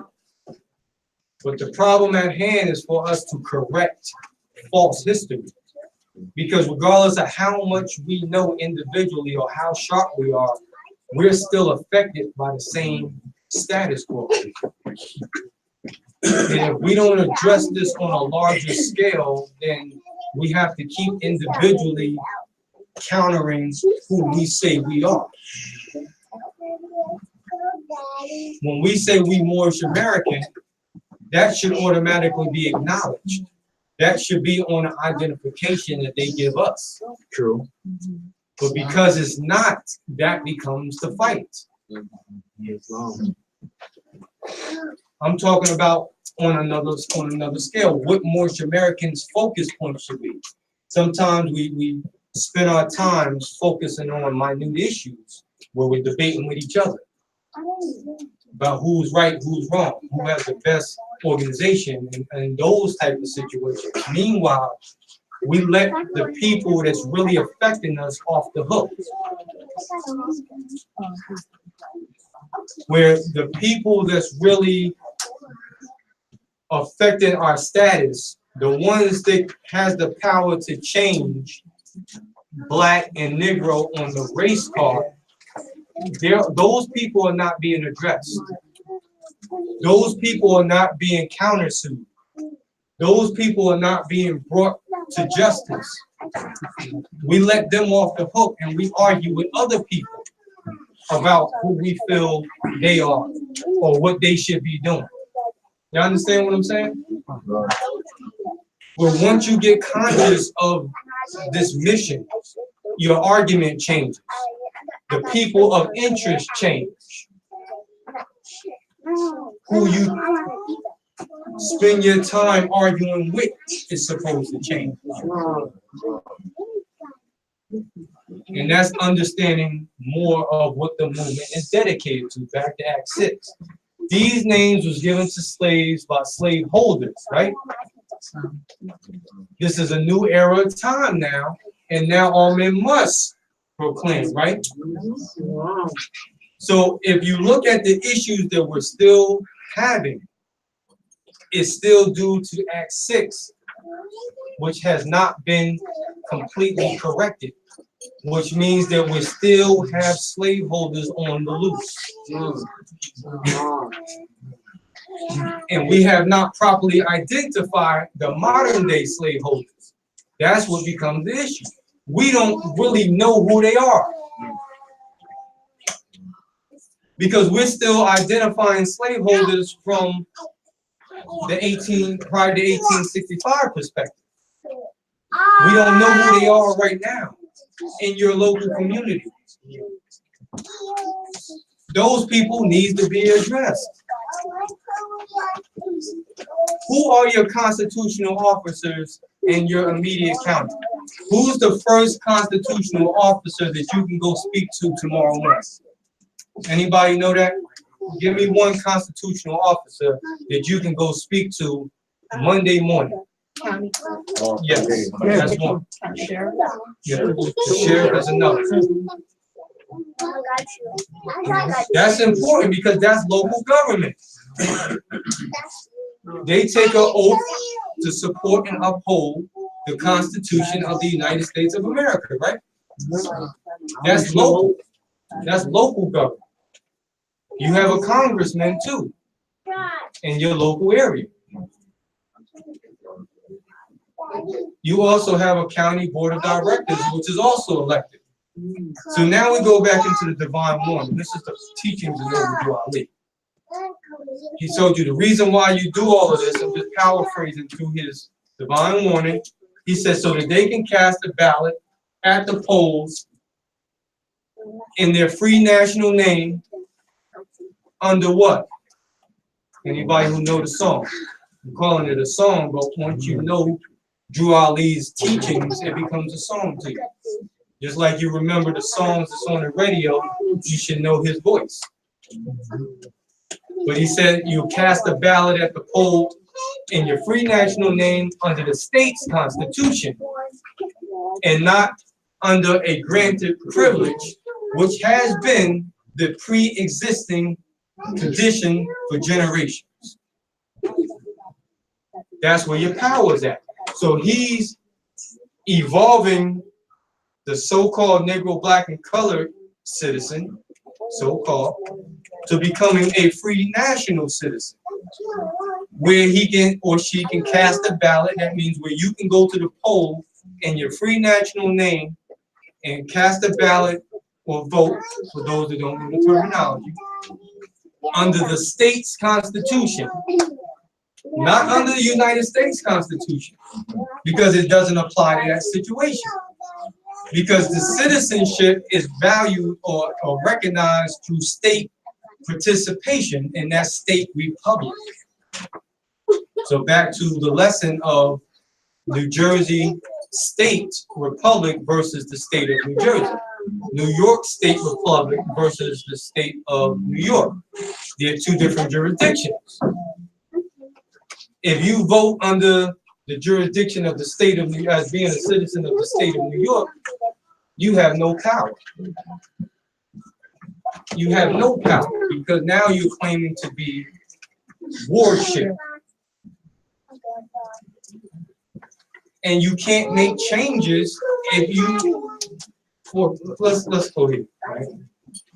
In order to cast a ballot, or what we call votes, you must have a voter's registration card. So part of our proclaiming our free national name and our nationality also means that we need to update our voters' registration card.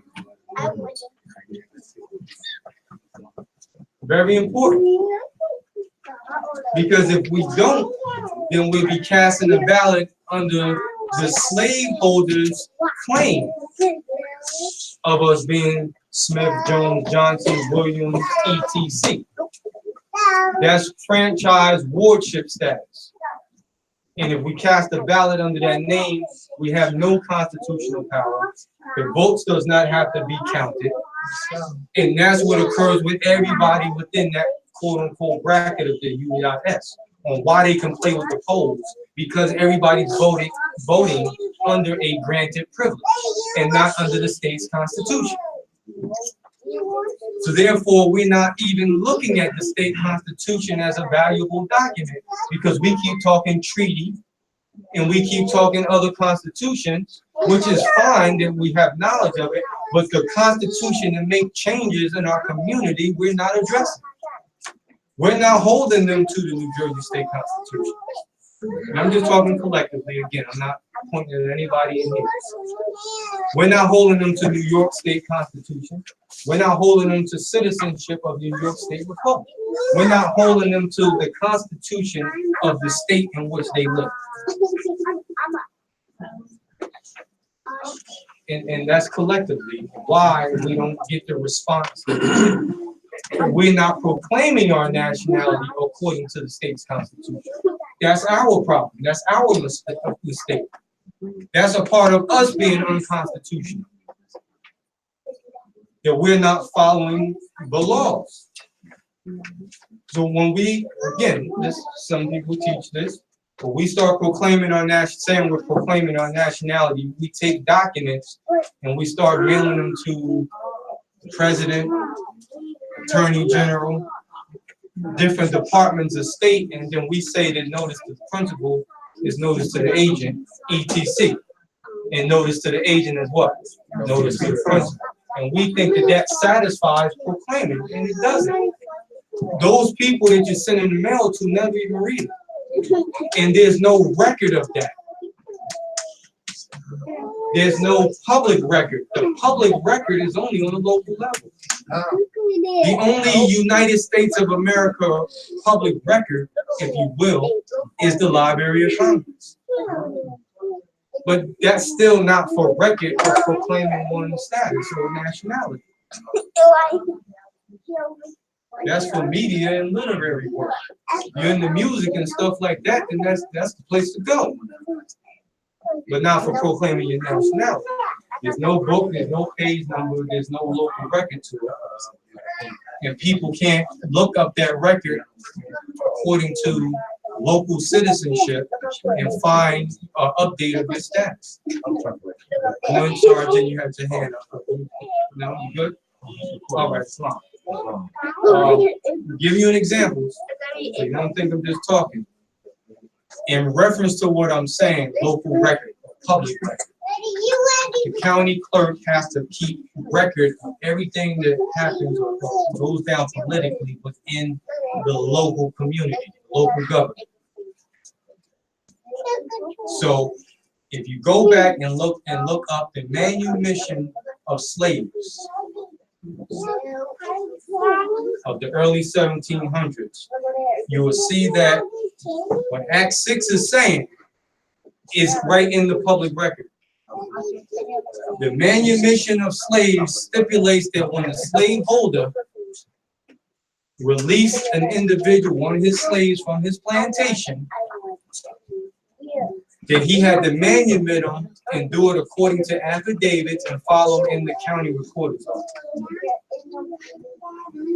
When they were able to get what they call their working papers or their freedom papers, which allowed them to now be considered a freedman or freeman, means that they were freed, i.e., this is a legal term, they were emancipated from the plantation or the ward that was claiming them.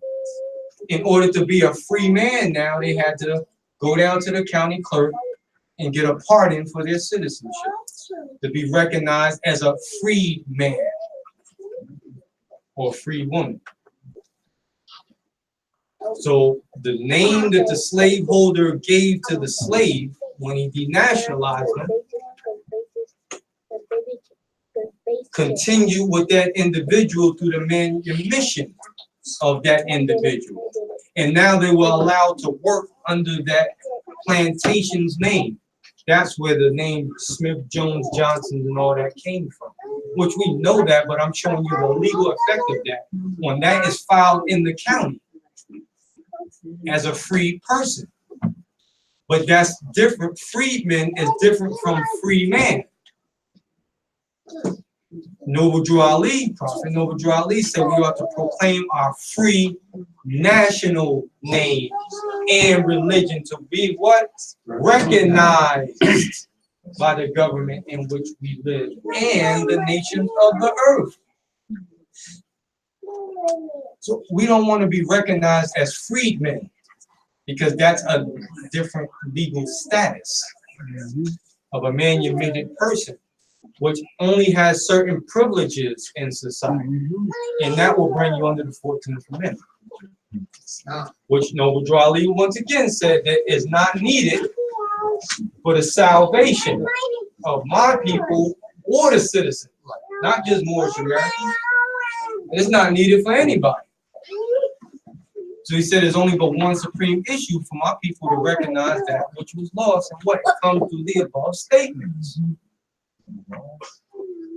Said then the lion and the lamb can lie down together in yonder hills, or the yonder kingdom, and neither will be harmed when morning comes. Because what? Love, truth, peace, freedom will be reigning in the land. He said, and then in those days, which means it was premature when he said it. He said, in those days, the United States of America will be one of the most prosperous governments of the world. It's not carried out by my people and the citizens. The worst is yet to come. So why did I say all that? To bring us back to that same statement. The prophet did support the idea and the terminology of the United States of America. And he said that it will be one of the most prosperous governments in the world, which means that the keys of that being, the keys of the United States of America being the most prosperous government lies in the hands of the Moorish Americans. Islam. That's why he says, I'm depending on your support. He was talking to the Europeans in the divine law. He says, I'm depending on your support to get them back into the constitutional fold again so that they will be law abiders. Those are Noble Drew Ali's words. Talking to the Europeans, he's asking for their support to get us back into the Constitution again. That's very important.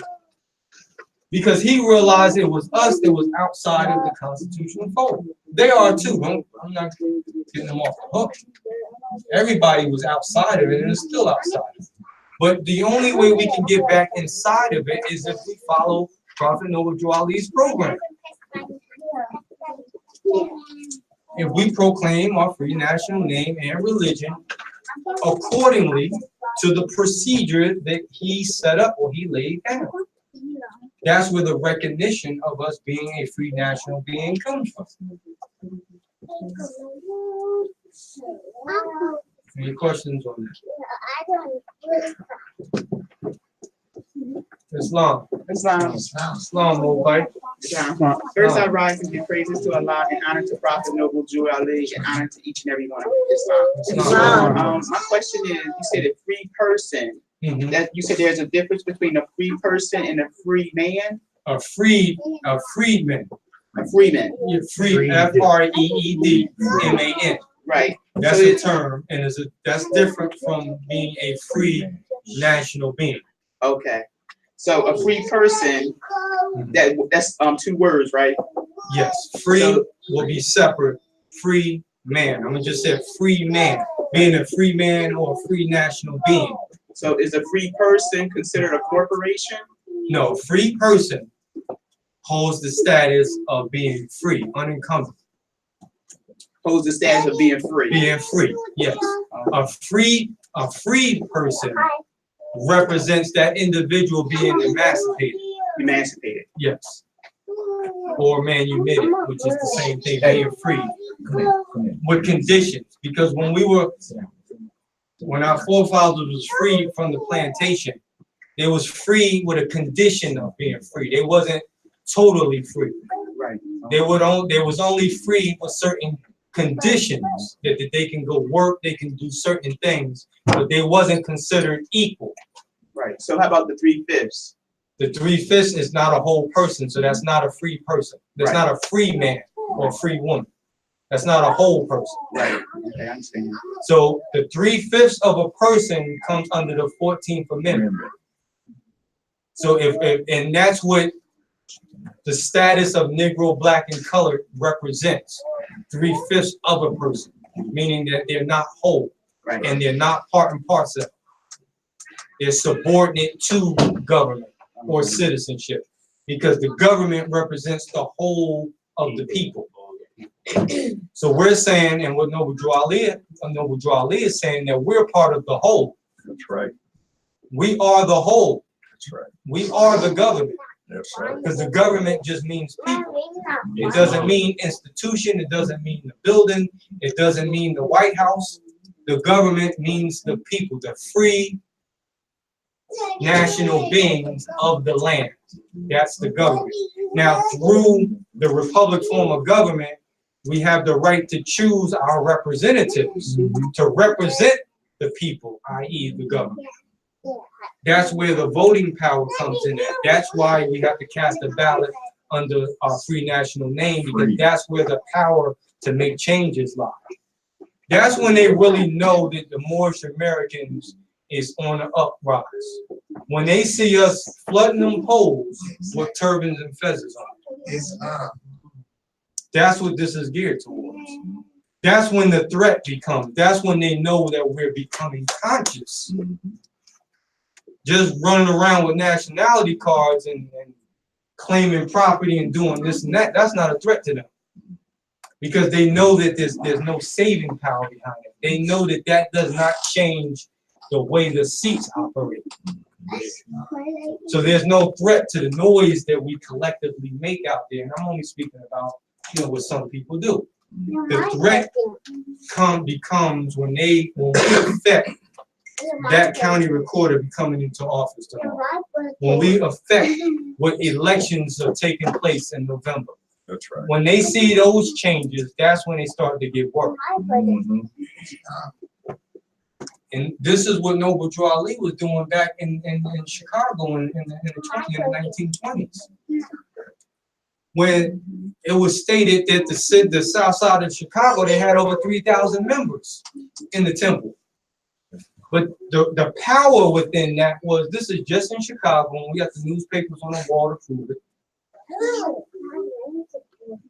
that he told and instructed all of those 3,000 members of the Moor Science Temple to go vote for certain people.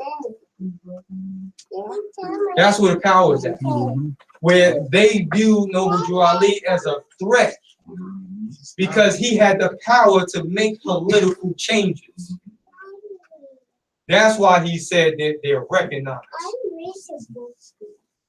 Because 3,000 people going to cast a ballot in their free national name, that's a force to be reckoned with. That's just in one locality. That's not dealing with the United States of America, all over the country. That will affect a local person becoming in position in a local government. 3,000 votes. And if they know that, then they're very humble and cooperative with that particular group because they know that they need that support. Why do you think the president and different people go campaign and go to different states and campaign before they're elected? Because they're trying to get the vote. They cater to different fraternities, any organization that has large group of members. They make donations, they cater to them because they're trying to get the votes from that organization. Because the leadership will push that organization to vote for that individual. So they're counting on them votes. Nation of Islam. So this is all government what we're talking about. This is how we deal with government. This is why the consensus of the people is so important. This is why the organization of the nation is so important. Look how many Moorish American, between temple Moors and self-declared Moors, is out there in the country. Just think, we're all on the internet and YouTube. Just think of how many Moors is out there. We know the division that takes place, but just look at how many Moors that we have. That if everybody was voting in one direction, this is how we can easily change why Black and African American is still on the census card. Because the numbers would change that. That's why he said, and somebody said it in the beginning of the meeting, where there's unity, there's strength. Is that right? Where there's unity, there's strength. That's the effect of it. Not just having a bunch of Moors, but having a bunch of Moors that's on one accord. That's right. That's where the power's at. And that's why we have to, agree to disagree sometimes. Because we have to agree with the bigger picture. Our children, look how hard it is for us adults to be recognized at work, at home, on the street, etc., at DMV. Look how hard it is for us. Do we want our children to go through the same thing? No, sir. So it all depends on what we're doing that determines how they come through this. They shouldn't have to go fighting all these different departments and critiquing and editing documents and all this stuff to be recognized. No need. They shouldn't have to do that. That's right. Islam. So organization is really the order of today. Islam laws? Islam. Islam. So again, any questions before we close out?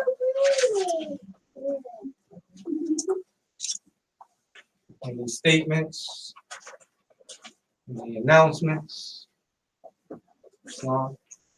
Yes, sir. One announcement, if you've seen myself and Brother Setenra in the close out of the word, Brother Wasim out of North Carolina, there's a website called No More Daily Merchandise. KNOWMOOR Daily Merchandise. We have a few different collections of things up there just to support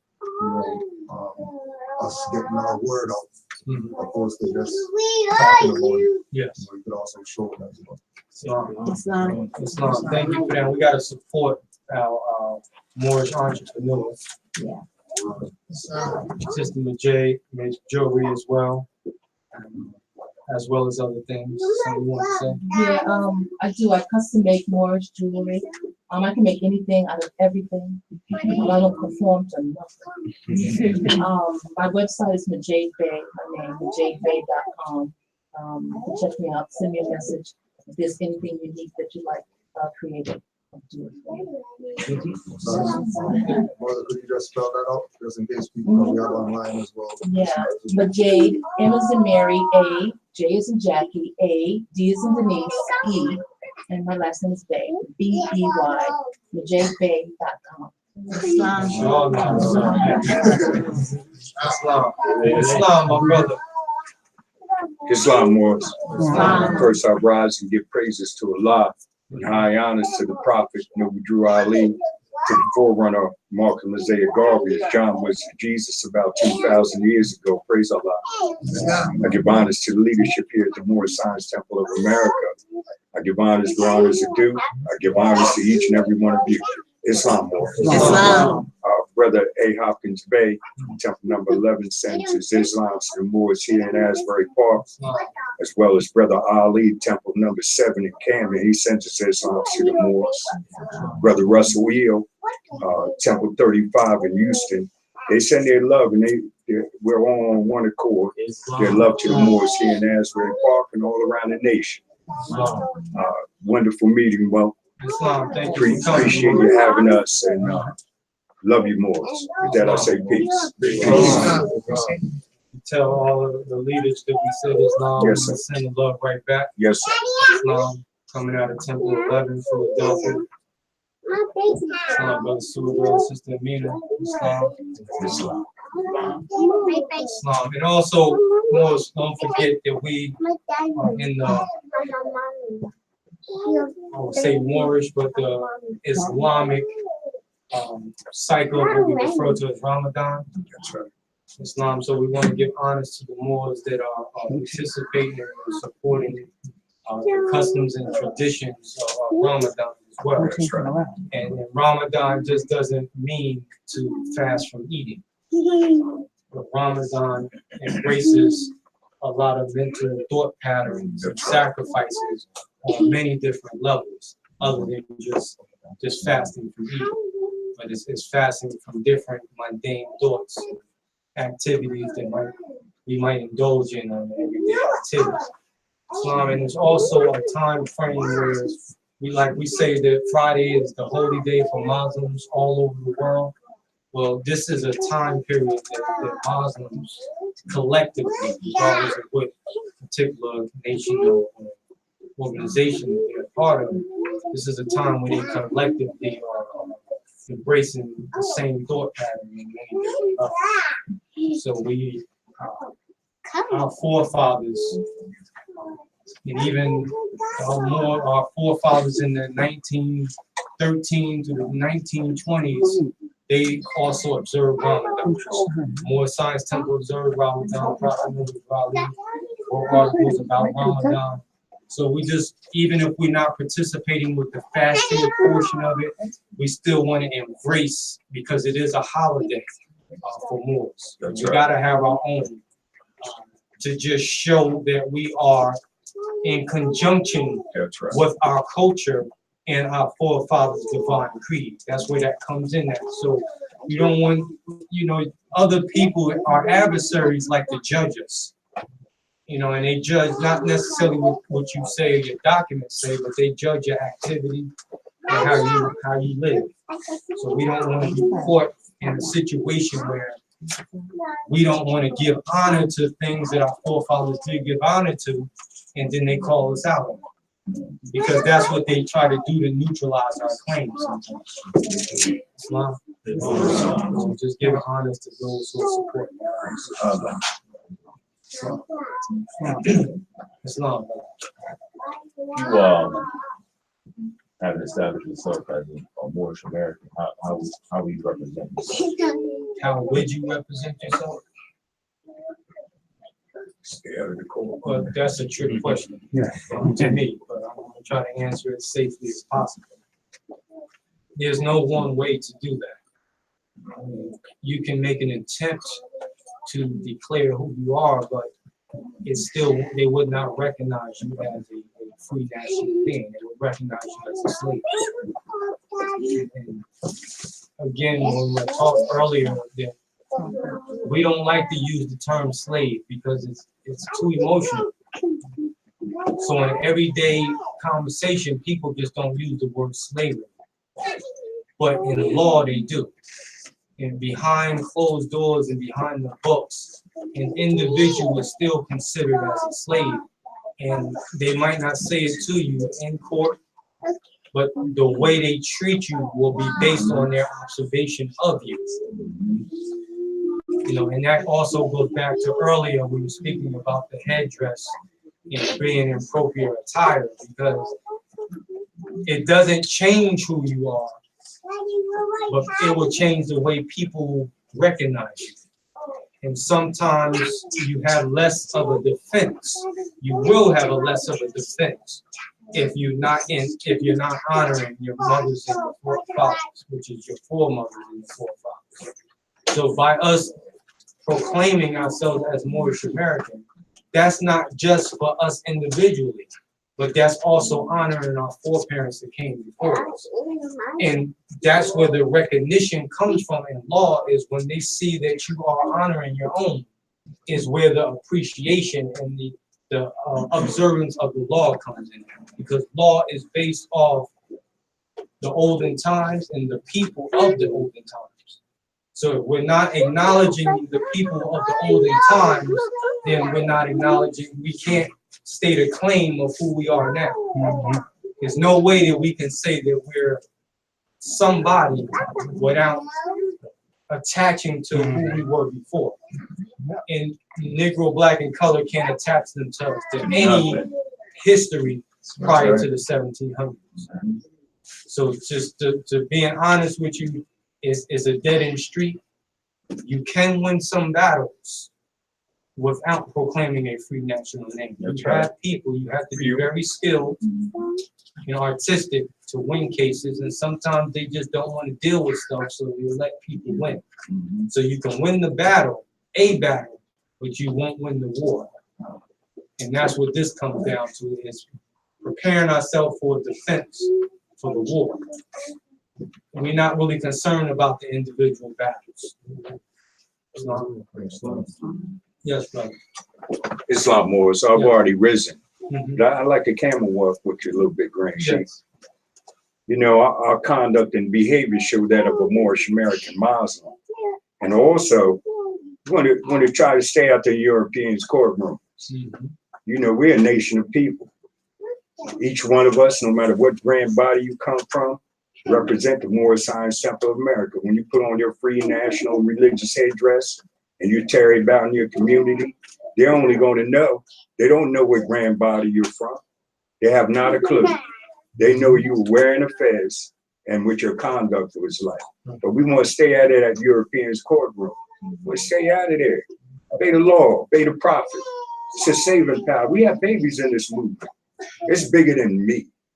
It's bigger than anybody in this movement, no matter where you're coming from. When we have children, it affects us. The children are our prosperity in this movement. There's no wavering. It's one way, one thought. And that thought pattern's universal. We could be talking, I can guarantee you today that in Temple number 11 or across the nation, 35, the reincarnated temple in Camden, I bet you we're on the same vibration if we call and talk to each other. And that's how it happens. It's a spiritual thing. It's bigger than that, bigger than money. You can't buy this. You know, we can say, you know, you think because you have a nationality card that there's some magic, boom, and you're a Moorish American, but your conduct and behavior show that. Stay out the Europeans' courtroom. That's what we want to do. It'll show up. They know who you are. You don't have to boast, and they see you. They know. And if your conduct reflects that, most of the time they don't even want to be bothered. And that's the truth. Peace. Islam, we're gonna close out. Islam.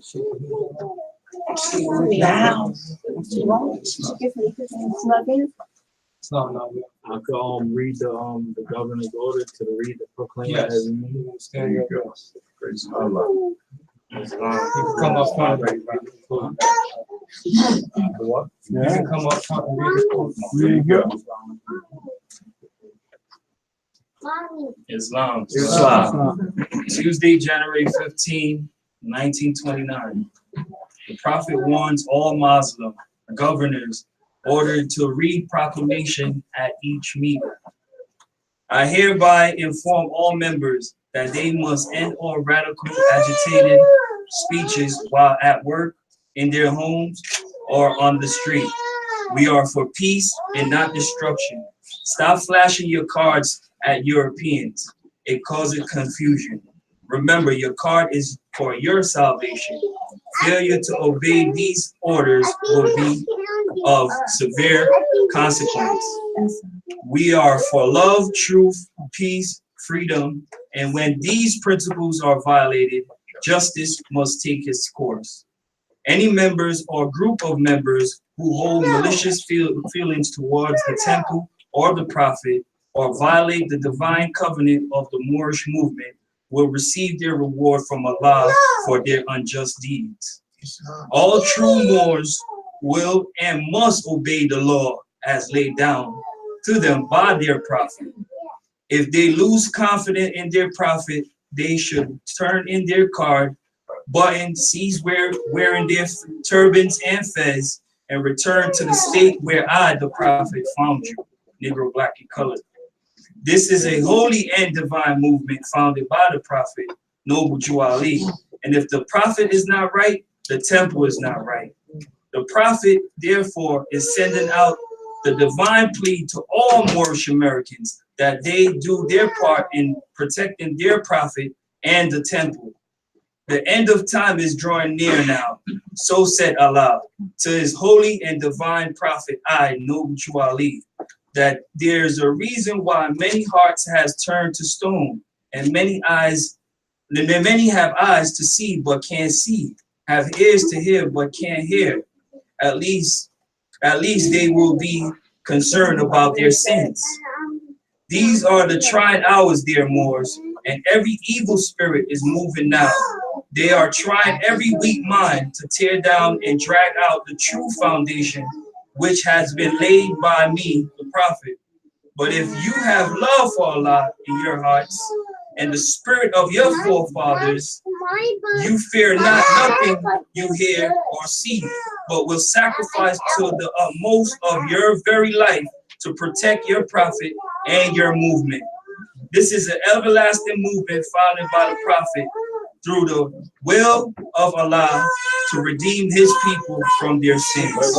Peace. Divine warning by the prophet. Allah. That's all, but you might think you're reading the Quran. Huh? You might think you're reading the Quran.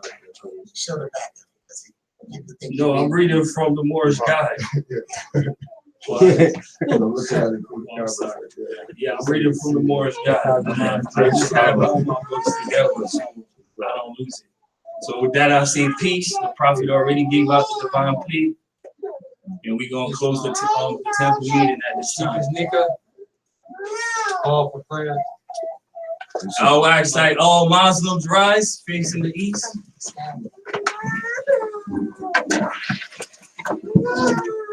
Feet at a 90 degree, 45 degree. 5 on the left, 2 on the right.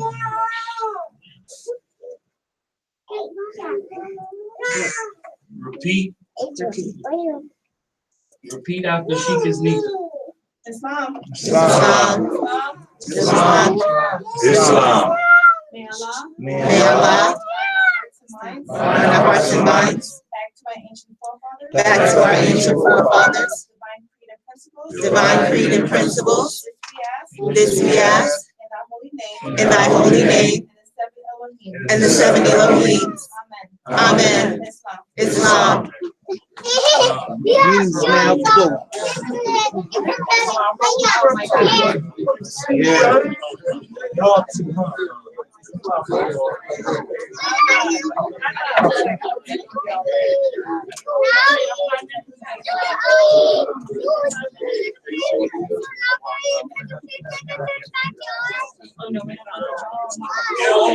One mic. Sister.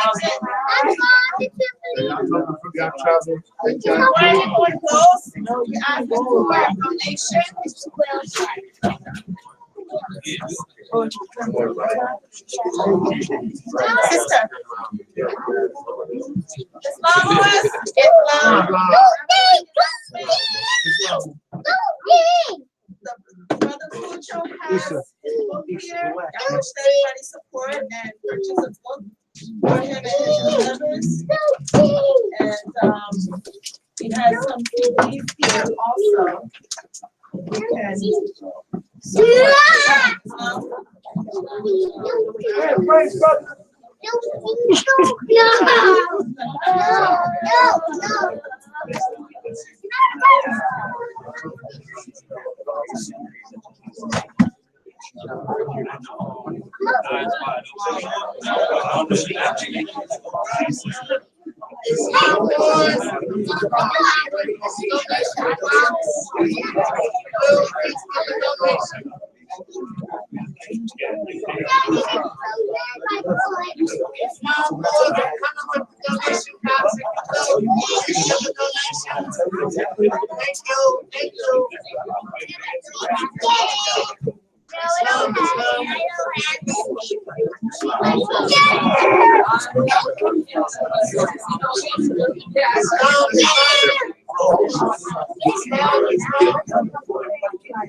Deal with the donation box, if you will, consider the donation.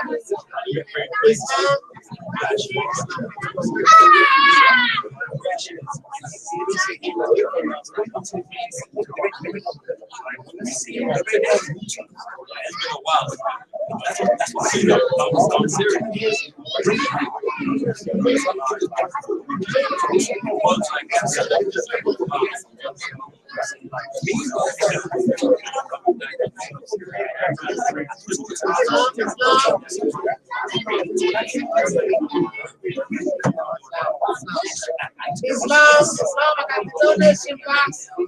Islam, thank you.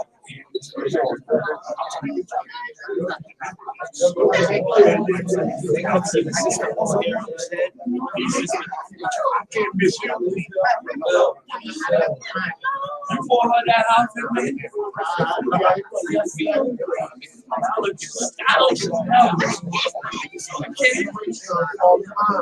already know. What you know, right? What you know. We live this. We live this. And show her. You see the vibration. It wasn't like this.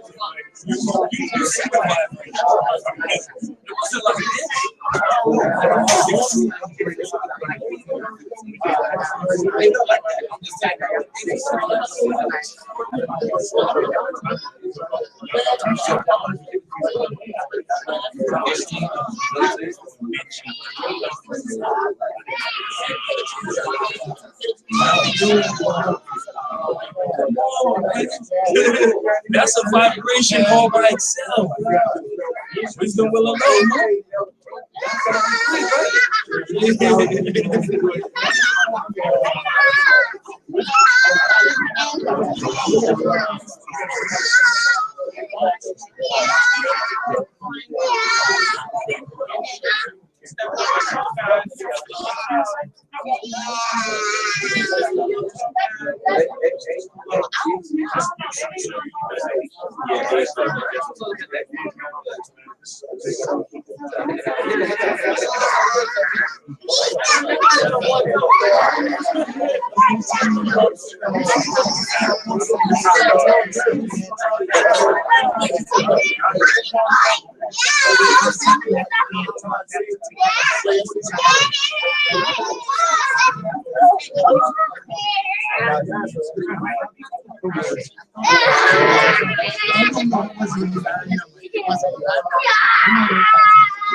Please, take care of your children. That's your duty. So why you want to talk about?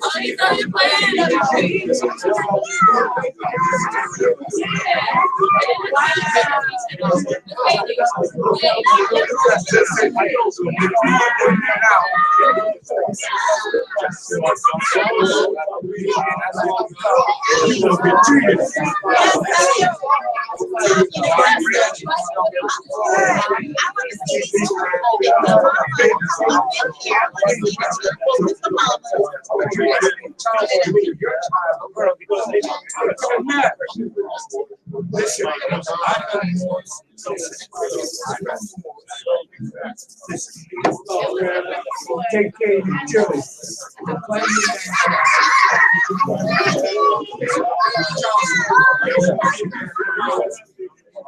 Take care of my children.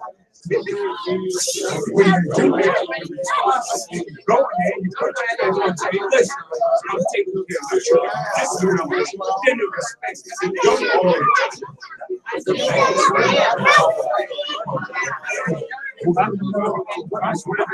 Don't take care of your children. That's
No, but I tell I'm here.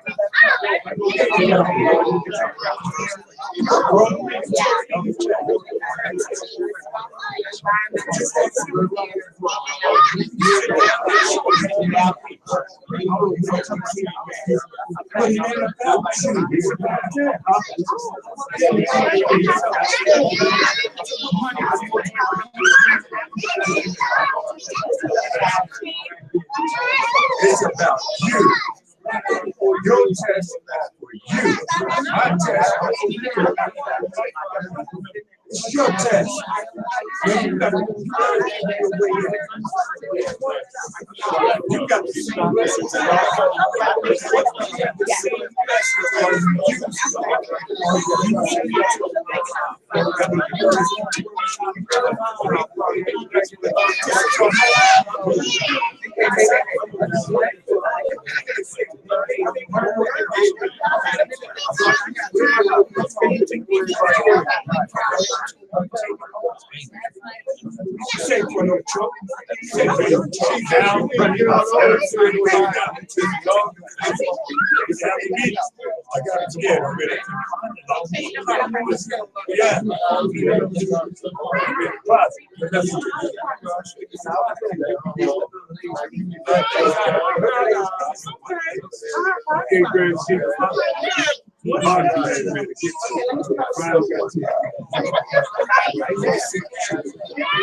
You coordinated the color of that. It's like you coordinated everything because that goes with your outfit. You coordinated everything.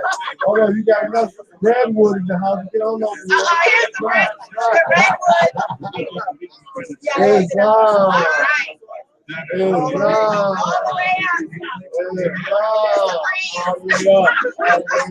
All the way up. Yes. Slide on through. Y'all gotta let me know how y'all like that push through. Let me know how you like that push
All right.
I don't want to get the wrong person's case.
Islam Morris, we're out here.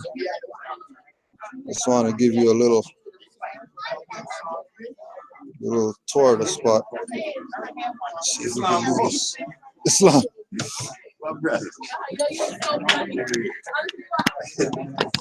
Peace and love.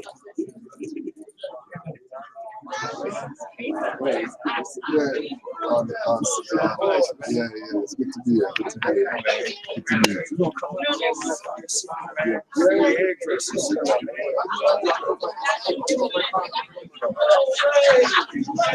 There's a lot more. It's all on. All right, I'll take it.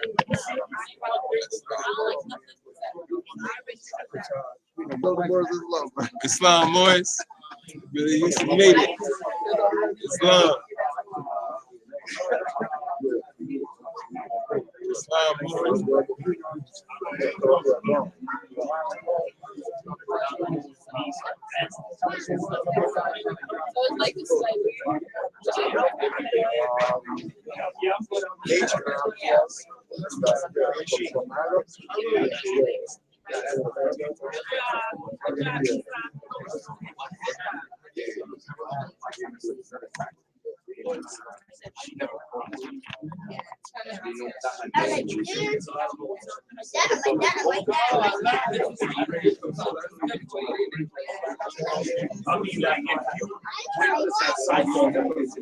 I was trying to get you to move silly, man. Yeah.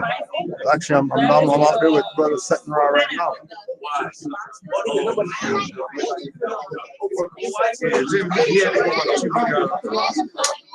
Prison ministry. Yeah. Right. Oh, okay. They definitely need up there. Let me give you the